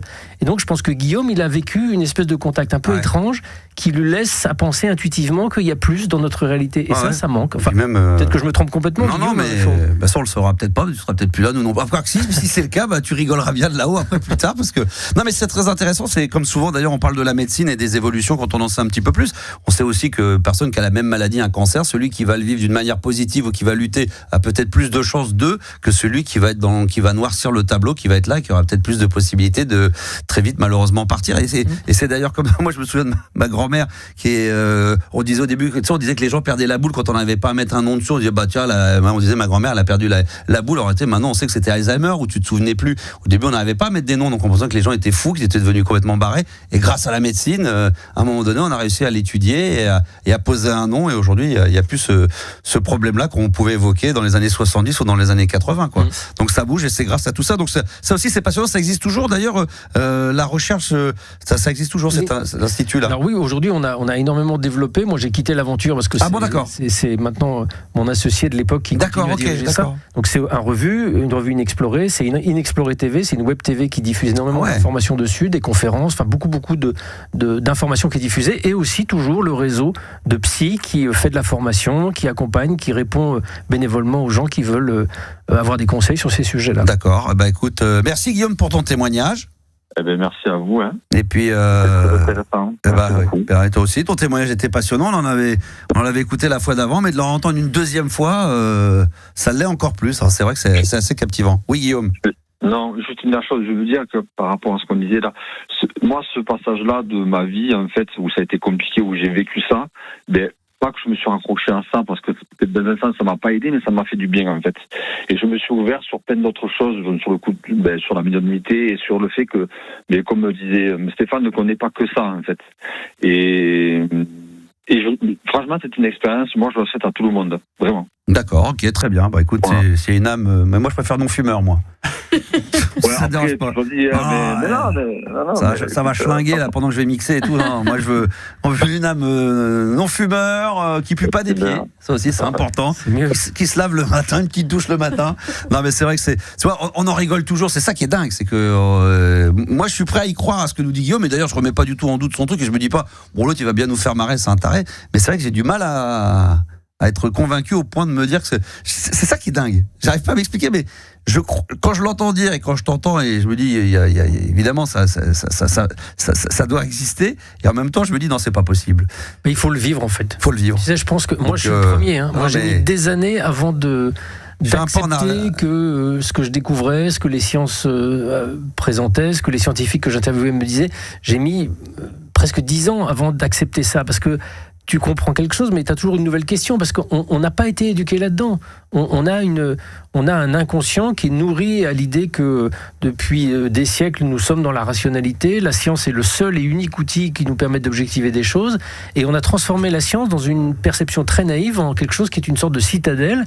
Et quand tu travailles dans ce domaine-là, tu t'aperçois que la science n'est pas si, comment dirais-je, en capacité de répondre à toutes les questions, que les scientifiques sont les premiers à dire, mais attendez, on ne sait pas ce que c'est que la conscience, on ne sait pas si on est seul dans l'univers, on ne sait pas ce que c'est que la réalité, en fait. Et donc, ça invite à beaucoup, beaucoup de modestie. Et malgré ça, voilà, moi je te dis, il a fallu peut-être 10 ans avant que je commence, et c'est plus, je dirais, et même des expériences personnelles qui m'ont fait basculer. Et les scientifiques dont tu parles là maintenant, que vous avez rassemblés et discutés, eux-mêmes étaient très sceptiques au départ, mais ouverts au point de vouloir rencontrer des médiums et d'autres pour essayer de s'intéresser au problème. C'était quoi leur première... Il y a plein de chemins qui emmènent des scientifiques à s'intéresser à ces sujets-là. Il y a une des chercheuses principales qui étudie la médiumnité aux États-Unis, a perdu sa mère assez jeune, donc je pense que c'est un moteur pour essayer d'avoir envie des réponses. Tu vois, moi, si j'avais pas perdu mon frère à 32 ans, je me serais jamais intéressé à ces bêtises. J'aurais considéré jusqu'à encore aujourd'hui que c'était complètement inintéressant et bateau. Voilà, il faut souvent...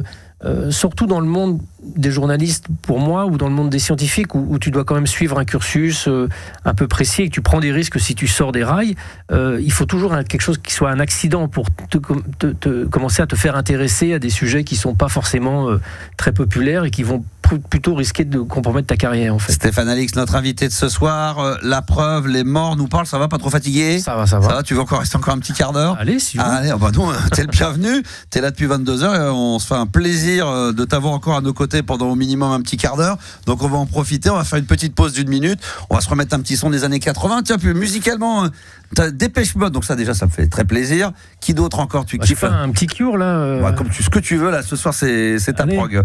Un Cure lequel, un des années, t'en as un en particulier? Il y en a plein, mais... Forest. Forest? Oui. Oh là là, énorme. Allez, Forest. C'est du classique. Ah ouais, mais c'est bon ça. Forest, Cure, c'est sélectionné. Même la prog musicale maintenant, il se fait sa prog, c'est génial. C'est-à-dire que je demande ce que je veux, tu l'as? Ah bah je l'ai, ouais, il est là. On va le mettre. Stéphane Alix, on va se mettre ça, les Cure avec Forest, et puis après on aura Virginie, c'est ça avec nous, et d'autres questions à nous poser évidemment. Vous passez par le 32-16, n'hésitez pas, touche 6, à tout de suite. Jusqu'à minuit. Bah oui, c'est là que ça se passe, c'est nulle part ailleurs. Et puis alors, là je te mets l'intro, Stéphane, c'est l'original, parce que celle-là, tu peux l'écouter. Ouais, ça c'est la Stéphane Alix, notre invité, journaliste, grand reporter de guerre, réalisateur, écrivain, qui est là ce soir pour parler de son nouveau livre, La Preuve, les morts nous parlent. Oh puis là, c'est la musique qui va avec ça. Oh là, c'est la nuit. Allez, 23h20, on est en direct sur RMC Gold. Avant de reparler avec vous, évidemment, de ce sujet passionnant, The Cure, Forest. Là, je crois qu'on est en 1980 ou 80. Là, on est bien là. On est il y a longtemps. C'est bon ça, hein? C'est bon. Ça vieillit bien ça. Voilà. C'est bon ça, hein? C'est bon, on impose nos goûts musicaux. Et là, c'est un plaisir. Là, en plus, on est complètement en raccord. Donc, The Cure avec A Forest, programmé par Stéphane Alix ce soir, qui fait tout. Ce soir, il est invité. Il est programmateur musical dans la libre antenne sur RMC Gold. Il est l'animateur radio préféré de tous les animateurs radio, Max sur RMC Gold. Et ça, tu le savais pas, ça? Ah non. En toute modestie. Je suis l'animateur préféré de tous les animateurs radio. Génial. C'est un truc de fou, ça. Enfin, je l'ai décrété tout seul, mais c'est ce que je ressens, moi, tu vois, à travers les âmes des animateurs radio. C'est un bonheur de l'avoir ce soir, Stéphane Alix, voilà, qui a fait énormément de livres, évidemment, sur la mort, dont le best-seller que tout le monde connaît. La mort n'existe pas, mais s'il est avec nous autour de cette table ce soir, c'est pour parler de la preuve. Les morts nous parlent. On rappelle un peu le concept, en octobre 2010. Donc Aurélie, 27 ans, est tuée sur les coups de son mari. Et toi, tu décides de rencontrer donc le papa. Enfin, c'est une histoire dont on entend parler, qui est très peu médiatisée, c'est ce que tu disais. Ah, c'est absolument pas médiatisé. Aurélie fait partie des 57 femmes qui ont été tuées par leur mari en 2010. Ça, c'est un truc de fou, ça aussi. J'ai lu ce chiffre que tu donnes dès l'introduction, d'ailleurs. C'est un truc de... C'est une femme tous les 3 jours, à peu près, depuis cette date-là. C'est ça, tous les 3 jours enfants par son conjoint. C'est un truc de fou. C'est insupportable, c'est anonyme, c'est oublié, malheureusement. Et c'est vrai que moi, j'ai été confronté aussi à la violence, pas évidemment comme Aurélie, mais c'est ce qui m'a rendu peut-être sensible. Et c'était un moyen pour moi de rendre hommage aussi à cette jeune fille, à cette vie arrêtée trop abruptement, en lui donnant la parole d'une façon un peu curieuse, mais qui est avérée et qui est rationnelle et qui est sérieuse. À travers des médiums. À travers des médiums, donc avec l'aval et l'accord du papa. Bien tu pars avec une photo, tu vas à la rencontre de 7 médiums que tu connais un petit peu, et sans rien leur dire, et d'ailleurs toi-même sans rien connaître de l'histoire d'Aurélie, tu vas voir ces médiums et tu leur demandes s'ils sont prêts, ils acceptent de se prêter au jeu, qui est d'avoir la photo et de deviner comment est-elle morte, pour justement savoir s'ils sont capables de récupérer quelques signes, quelques informations. De communiquer avec elle. Communiquer, même carrément avec Aurélie. Ils s'adressent à elle, quand ils prennent la photo dans les mains, ils la ressentent, ils ressentent sa présence, il y a un contact qui s'établit. Alors c'est un peu mystérieux, j'ai toujours du mal à mettre des mots dessus, mais ils en parlent bien dans le livre. Et là, il y a de l'information qui commence à transpirer, des informations qui passent d'Aurélie, qui est dans un autre monde, dans une autre dimension, et qui donne ces informations. Et c'est la seule manière de valider la véracité d'une séance médiumnique. Est-ce que les médiums donnent des informations précises? Le but de cette expérience, c'est pas d'essayer de savoir à travers les médiums qu'est-ce qui lui est arrivé, parce que le père sait, il y a une enquête qui a été faite pour ça. Toi, c'est de savoir s'ils sont capables, justement, s'ils donnent des informations précises ou pas. Voilà. Et c'est le seul moyen. Si les médiums te disent c'est une jeune fille, elle est heureuse, elle vous aime, etc., il n'y a rien de probant. C'est peut-être vrai, mais ça prouve strictement rien. En revanche, quand tous les médiums, les uns après les autres, disent elle est morte sous des coups, de telle manière, il s'est passé ci, il s'est passé ça, elle voulait faire ça dans sa vie, etc. Et que toutes ces informations qui sont données sont vraies et sont pas générales. C'est pas des informations qui pourraient s'attribuer à tout le monde. C'est vraiment des trucs très spécifiques. Quand un des médiums me décrit précisément les circonstances de sa mort et que je vois que point par point ça correspond à ce que j'ai dans le rapport d'autopsie, que je ne connaissais pas, que je découvre qu'après, voilà, comment tu expliques ça ? Comment est-ce que tu pourrais dire c'est une coïncidence, c'est le hasard, ça devient complètement irrationnel. Et surtout que sur les 7 témoins, enfin sur les 7 médiums, par exemple, qui te servent de témoins justement, savoir si on peut parler avec elle, tous on arrive à peu près à la même conclusion, où chacun a une vision différente. Parce que certains ont eu plus de difficultés que d'autres. Oui, certains ont plus de difficultés à traduire ces sensations. Il y en a qui sont plus précis, il y en a qui sont moins précis, il y en a qui sont précis sur des éléments de sa vie, d'autres qui sont plus précis sur la mort. Chaque médium en fait a une façon de communiquer un peu différente, mais on peut en tout cas attester que chacun communique avec Aurélie sur la base des éléments précis qui sont donnés. C'est vraiment uniquement le seul curseur qu'on peut avoir. Et à partir de ces éléments précis qui convergent tous d'un médium à un autre, on peut.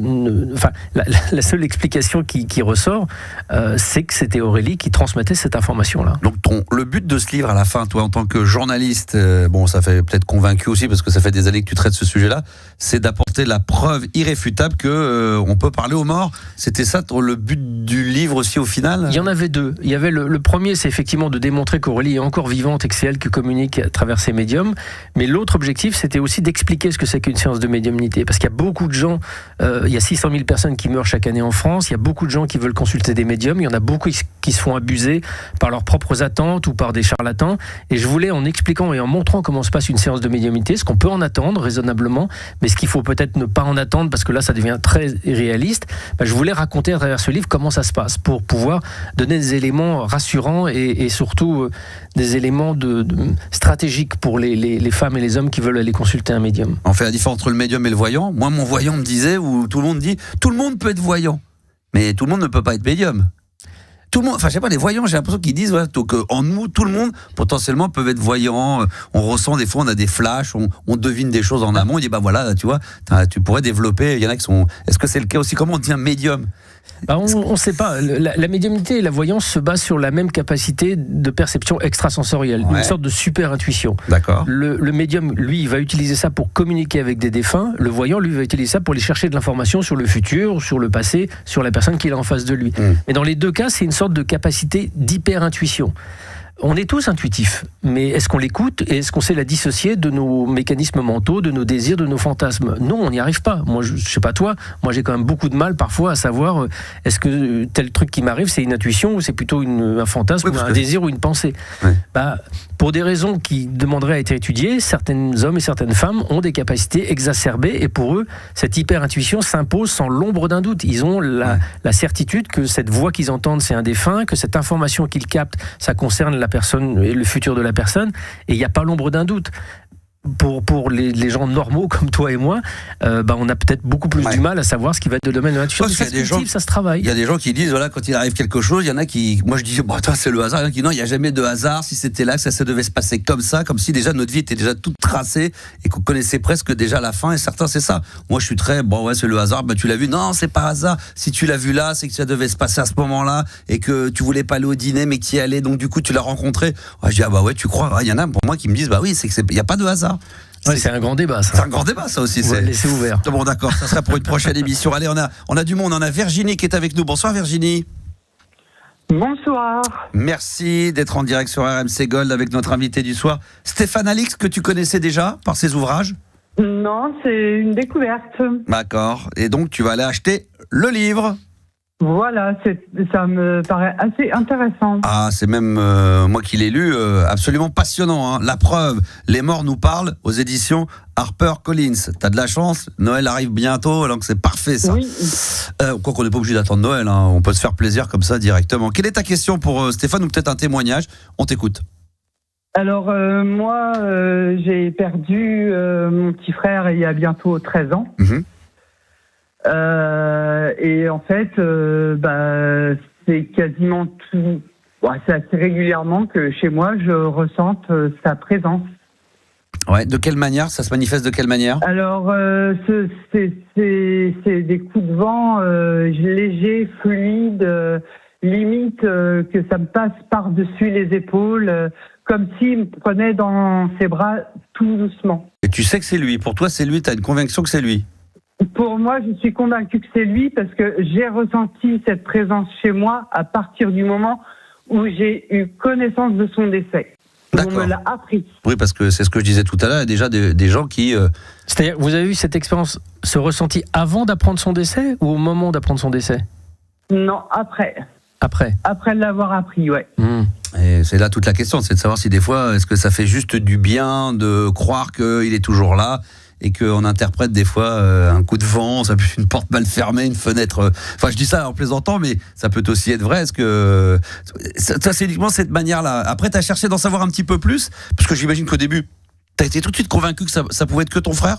Moi, j'ai été tout de suite convaincu que c'était lui qui était chez moi et qui protégeait en fait l'appartement. Et qui tu disais, en gros, tout va bien. Et mes enfants. Ah ouais. Donc ça, c'est des choses évidemment pareilles, c'est compliqué. Mais... Ce qu'a vécu Virginie, ça s'appelle un VSCD, vécu subjectif de contact avec un défunt. Et il faut savoir que plus de 50% des gens qui ont perdu un proche vivent ce type d'expérience. Ça peut être des sensations subtiles comme ça, comme celles que décrive Virginie, mais ça peut être des choses beaucoup plus indiscutables, comme par exemple l'apparition du défunt quelques secondes devant soi. D'ailleurs, dans La mort n'existe pas, je raconte une expérience qui est arrivée à des cousines que je suis allé voir complètement pour autre chose et qui m'ont raconté ça avec leur maman qui était morte 3 heures avant, qu'elles ont vu apparaître dans la cuisine en train de danser le Charleston. Et là, elles étaient 2 à voir ça. Est-ce que c'est pas des hallucinations ou c'est le cerveau qui fait qu'on se souvient encore? Je sais pas. Oui, une personne seule peut éventuellement avoir un monde onirique, un monde d'hallucinatoire qui lui est propre. Mais ils l'ont vu longtemps sur quelques secondes. Mais là, elles étaient 2 et ça durait plusieurs minutes. Ah ouais, d'accord.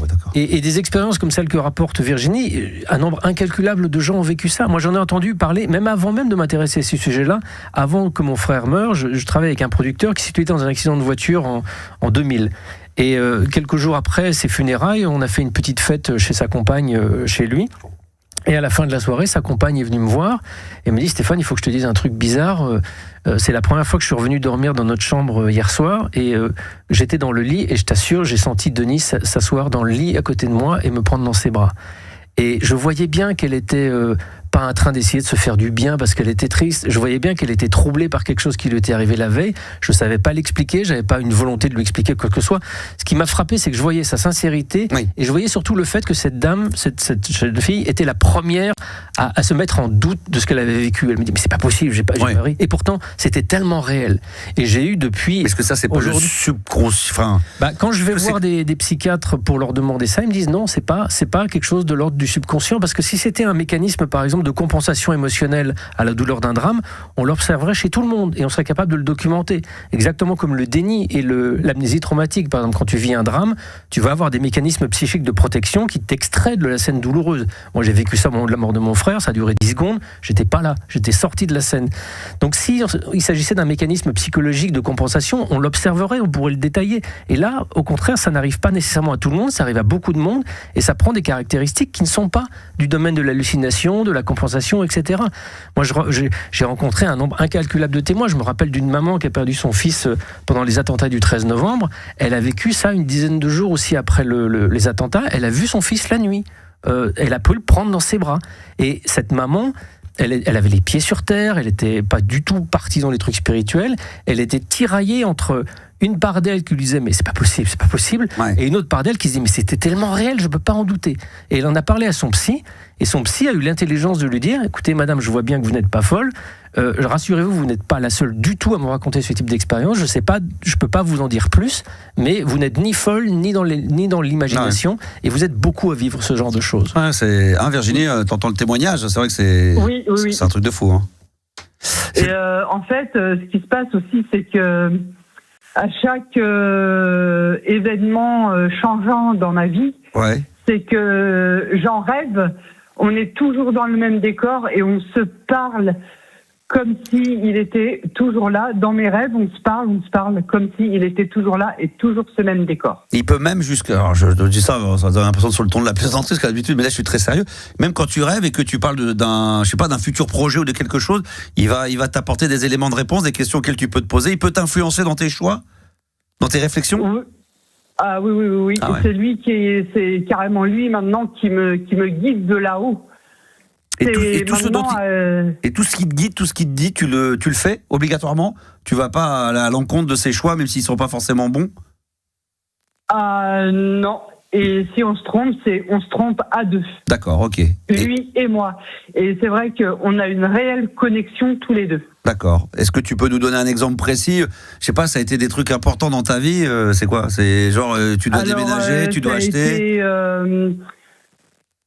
Les choix à faire au niveau des décisions à prendre au niveau des enfants. Ah oui, quand même, d'accord. Mes projets à moi personnels, privés, professionnels, toujours là. Donc tu le consultes systématiquement. Voilà. C'est un truc de fou.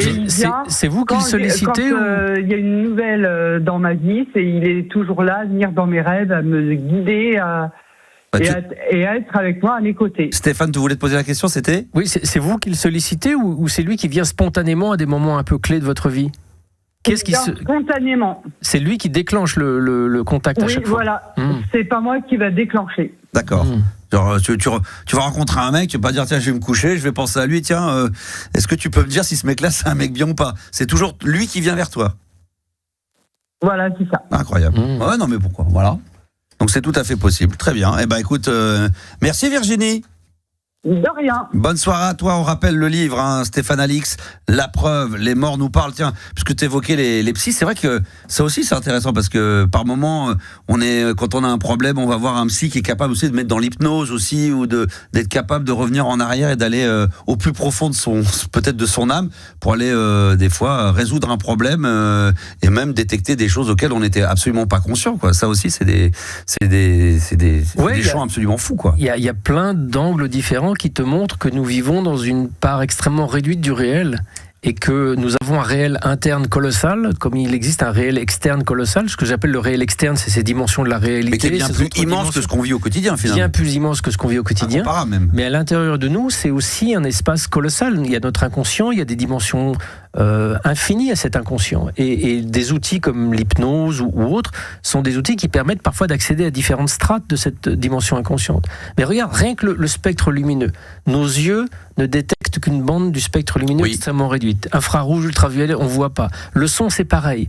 Donc il y a un champ infini, même de la matière que l'on ne perçoit pas et qui est invisible à nos yeux et à nos outils de perception.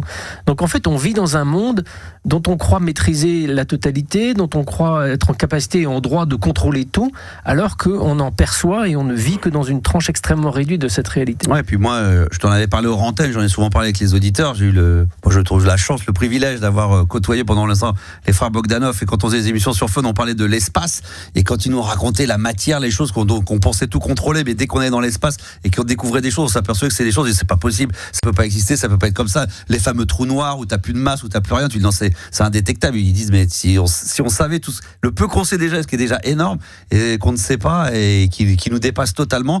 Et là, ils nous faisaient comprendre qu'on était vraiment, comme là tu dis, rien du tout, quoi. Et il y a tellement des champs de vision folles et on n'en connaît qu'une infime petite partie, quoi, en croyant tout savoir. Ils avaient aussi cette même approche scientifique qui pour moi est importante, c'est que la science elle-même nous confronte au grand mystère dans lequel nous vivons. Et eux, c'était avec l'astrophysique notamment, mais aussi d'autres disciplines. Et c'est vrai que dès que tu pousses un peu loin l'interview avec un scientifique, quel que soit son domaine, tu vas t'apercevoir très très vite qu'on arrive dans un grand champ d'ignorance en fait. Ouais, c'est effectivement qu'il faut accepter. C'est vrai que des fois ça paraît tellement énorme ce qu'on nous raconte qu'on dit c'est pas possible, ça peut pas exister, et on en revient tout de suite à l'entonnoir au final, de dire moi je crois que ce que je vois, montrez-le-moi, prouvez-le-moi. Et c'est là où effectivement c'est absolument passionnant. On va terminer peut-être avec encore un auditeur, une auditrice. Après il va peut-être falloir que tu y ailles, parce que si t'es fatigué, tu dis nous on finit à minuit, mais là je vais peut-être vous abandonner avant quand même. Tu vas nous abandonner avant. Elle a envie de partir. Ouais, dernière auditrice ou dernier auditeur. Allez, vas-y, vite fait. Ce sera Alexandre. Vas-y, Alexandre. On a 5 minutes. Alexandre, avec Stéphane Alix, vas-y. Salut Max, salut Stéphane. Une histoire extraordinaire ce soir, franchement. Ah, c'est passionnant. Oui, c'est vrai. Ouais. Je vais pas avoir beaucoup de temps pour teaser ce que je vais dit la semaine dernière, mais. Vas-y. Donc moi, il y a quelques temps, on a fait un test avec une Wicca, c'est-à-dire une sorcière Wicca, de faire des appels aux esprits. Et on a eu une réponse. D'ailleurs, je t'ai envoyé la vidéo, je ne sais pas si tu l'as vue, mais on aura l'occasion de voir. D'accord, ok. Et dans le meilleur des cas, quand on l'a appelé, on a réécouté la voix, et il y a une voix qui est apparue, qui a dit bonjour, hello, voilà. Et mais clairement c'est bizarre, voilà. D'accord. et donc c'était il y a quelques années, mais moi j'ai toujours tendance à avoir quelque chose avec les personnes qui sont avec moi. J'ai toujours tendance à dire avant ce qu'ils allaient dire avant. C'est-à-dire aussi, voilà, de communiquer. Alors là, j'ai pas trop compris là. C'est-à-dire que tu es capable de détecter, tu discutes avec une personne et tu sais d'avance ce qu'elle va te dire. C'est déjà arrivé plusieurs fois. Ouais, voilà. Tu dis une grosse connerie et tu connais d'avance qu'elle va dire que t'es un gros connard. Ça m'arrive très souvent dans les soirées, ça m'arrive. Tu sais, quand une fille me dit non, ça m'intéresse pas, je suis capable de le deviner. Ah, oui, mais ça c'est pas pareil. Ça c'est autre chose. Là, on parle vraiment d'esprit. Là, on était avec une Wicca qui s'appelle Célène, et vraiment, on était là ce soir-là. On était concentrés, on avait mis des bougies, on avait vraiment fait le folklore, on va dire. Parce qu'au départ, moi, j'y connaissais rien et j'y croyais pas. Le fait, c'est que ça m'a titillé au moment où on a commencé à réécouter les bandes.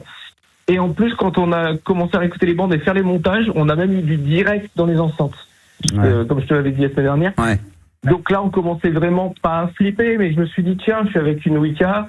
Elle doit avoir des fréquences qui passent, quoi. Ça, on entend souvent des gens faire il y a des émissions de télé comme ça qu'on voit où les gens mettent des magnétos, ils laissent faire que ça dans des maisons que tu penses être avec des esprits hantés. Et c'est vrai que sur des enregistrements, des fois on entend soi-disant des bribes de voix, de choses. Alors est-ce que c'est de l'interprétation, est-ce que c'est un peu traficoté, ou est-ce que c'est l'imaginaire qui nous font croire qu'on entend quelque chose qui dirait potentiellement je suis là ou machin. Alors j'ai juste envie de. Les esprits ont tendance à avoir un magnétisme Alors je vais demander à Stéphane. Attends, on va demander à Stéphane justement. Voilà, ce qui est partagé là à l'instant me donne juste envie de donner quelques conseils. C'est pas un jeu tout ça. Ouais. C'est pas un jeu. Tu sais, tu trouves des plans de Ouija chez Cultura comme si c'était un jeu. C'est pas un jeu. C'est pas le monde de l'au-delà, le monde invisible n'est pas nécessairement un monde dangereux, un monde effrayant, mais il y a toutes les catégories de choses et d'énergie, exactement comme dans notre monde à nous, il y a toutes les catégories. Tu peux sortir dans la rue, dans Paris, te promener, rencontrer une infinité de gens extraordinaires, et puis tomber sur un taré qui va avoir un couteau dans sa poche. Dans le monde invisible, c'est la même chose. Sauf que quand tu fais ce genre d'exercice de planche à Ouija ou de faire des petites manipulations inspirées de trucs ésotériques, tu vas pas forcément t'adresser aux gens qui sont les plus lumineux, tu vas t'adresser à tout ce qui traîne un petit peu et qui est en attente et en espèce d'appétence de vouloir contacter des vivants pour aller prendre de l'énergie, etc. C'est un peu comme si tu te fous toute nue et puis tu vas te promener dans la gare du Nord à 3h du matin. Tu vas pas forcément faire des belles rencontres. Et ça peut avoir des conséquences, ça peut avoir des conséquences graves. Donc moi j'incite vraiment, ne jouez pas avec ça. Ne jouez pas avec ça. Et vous viendrez pas à l'esprit d'aller vous balader en Ukraine pour jouer, parce que tiens, ça peut être marrant d'aller en Ukraine, voir ce que c'est que la guerre. Et vous viendrez pas à l'esprit de vous promener tout nu dans une gare à 3h du matin. Évitez de jouer à des trucs ésotériques pour vous faire peur, parce que ça peut avoir des conséquences psychiques et énergétiques qui peuvent être très très handicapantes. C'est vrai qu'il y a beaucoup de jeunes des fois qui prenaient à l'époque avec des guéridons, avec les trucs, et puis soi-disant le verre qui bouge. Moi j'ai jamais fait, j'étais terrorisé par ça, mais j'ai des potes qui ont voulu essayer, qui ont voulu se faire un petit dream, qui se disaient pareil que quand tu te retournes derrière ta glace, tu peux connaître la date de ta mort. C'est vrai qu'il faut pas jouer avec tout ça, faut pas s'amuser à ça, quoi. Tu sais pas de quoi on parle. Tu sais, c'est toujours la méconnaissance de ces sujets-là. Quand tu connais un sujet, tu sais quoi faire, quoi pas faire. Quand tu ne connais pas un sujet, tu fais un peu tout et n'importe quoi. C'est parfois la jeunesse. C'est comme tu veux tester de la drogue et en fin de compte, on sait qu'on est dans le grand. Il faut dire, faut pas y toucher. C'est que de la merde, mais il faut tenter pour voir. Voilà, tu peux prendre une fois de l'héroïne et puis tu en décrocheras jamais. Exactement. Voilà. C'est souvent ce que je dis. Il suffit d'une fois pour que ensuite t'en sois pas rattrapable. Voilà, pas rattrapable. Merci mon ami d'être intervenu sur l'antenne. Pas de souci, Max. Bonne bourre à toi. Puis, à tous. Salut. Merci en tout cas parce qu'il a largement débordé. On avait vendu un 22-23, mais là. Tu vois, je hante ton studio. Non, mais là, c'est merveilleux. Là, l'esprit va rester. Il va falloir que tu restes. On rappelle quand même, il y a tellement de choses à dire. La mort n'existe pas. Stéphane Alix, ça c'est le best-seller, toujours chez Harper. Et il est disponible en poche, donc c'est un petit cadeau pas cher. C'est génialissime. Moi, je le conseille, celui-ci en premier, dans la foulée, tout de suite. La peur, parce que c'est vrai que ça a quand même un rapport. C'est un peu volume 1 et 2, c'est la suite. Bien sûr, oui. La preuve, les morts nous parlent chez Harper Collins, là aussi. Stéphane Alix avec 2 L, ça c'est important à préciser. Et t'es sur Instagram, sur les réseaux sociaux, ça se passe comment? Je suis sur Instagram, sur Facebook, le truc de vieux, tu sais là. Mais non, mais c'est parfait ça. Et sur TikTok, mais je sais pas comment ça marche encore. Ça je te le conseille, parce que là t'as une force de frappe qui est... Mais le mieux c'est Insta. Sur Insta, là, sur Insta pour toi, Facebook. Je poste mes infos, mes conférences, toute mon actu est sur Instagram. Et sur Instagram et Facebook, ça marche encore très bien. Le truc avec la petite pastille bleue, les autres c'est des usurpateurs. Exactement. Oui, ça il faut le préciser, parce que j'imagine qu'il doit y avoir pas mal de faux comptes aussi comme moi. Oui, il y en a quelques-uns. Moi j'ai la pastille bleue et il y en a qu'un seul, Stéphane Alix avec le bleu. Donc je sais que tu vas beaucoup bouger vers l'étranger, mais sinon on peut te retrouver en France. Tu fais des conférences de temps en temps, j'imagine que ça doit être assez passionnant et tu dois être assez demandé. Ouais, je vais faire pas mal de conférences entre fin janvier et début février. J'ai une dizaine de dates à travers la France, et notamment le 31 janvier à Paris, à l'Alhambra, avec d'autres partenaires, et on va faire quelques expériences assez incroyables. Oh, ça, c'est de voir, ça tombe à quel jour? Ça c'est en semaine, ça, 31 janvier, c'est un samedi. Ah, c'est un samedi en plus de ça. Bah oui, tiens, on va essayer d'y passer. Et toutes les infos sont sur ma page, mon compte Insta.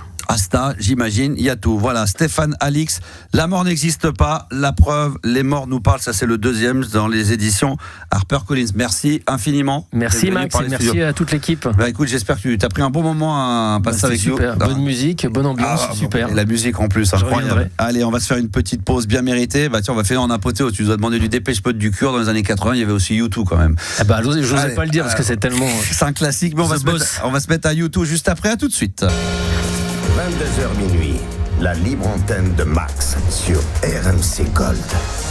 Oh là là, mais quelle émission les enfants on a passé ce soir, et on pensait l'avoir 1 heure, hein, franchement, et on a pris du plaisir. Même 1h45, ça suffit. Après je me suis fait un petit monologue avec lui pendant 25 minutes avant de démarrer l'émission, mais qu'est-ce que c'était bon, Stéphane Alix là. On veut que ça dure 2 ans carrément. Ouais. Il a kiffé, hein, je peux vous le dire, j'ai discuté un petit peu avec lui, il m'a dit Maxou, quand tu veux je reviens avec grand plaisir, il sera là le 31 janvier, il fait sa conférence.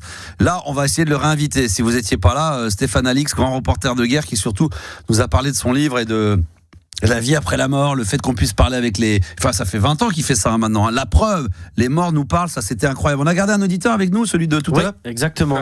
Comment il s'appelle? Alexandre, Alex. Oui, Max. Ouais, j'ai senti, désolé sur la fin, mais comme on avait dit qu'on le gardait 1 heure et qu'il avait vraiment envie de rester, je lui demandais. Non, mais c'était trop cool. Mais sur la fin, voilà, il fallait qu'il rentre. Voilà, peut-être qu'il y avait. Dommage. Dommage qu'on ferait des heures avec lui.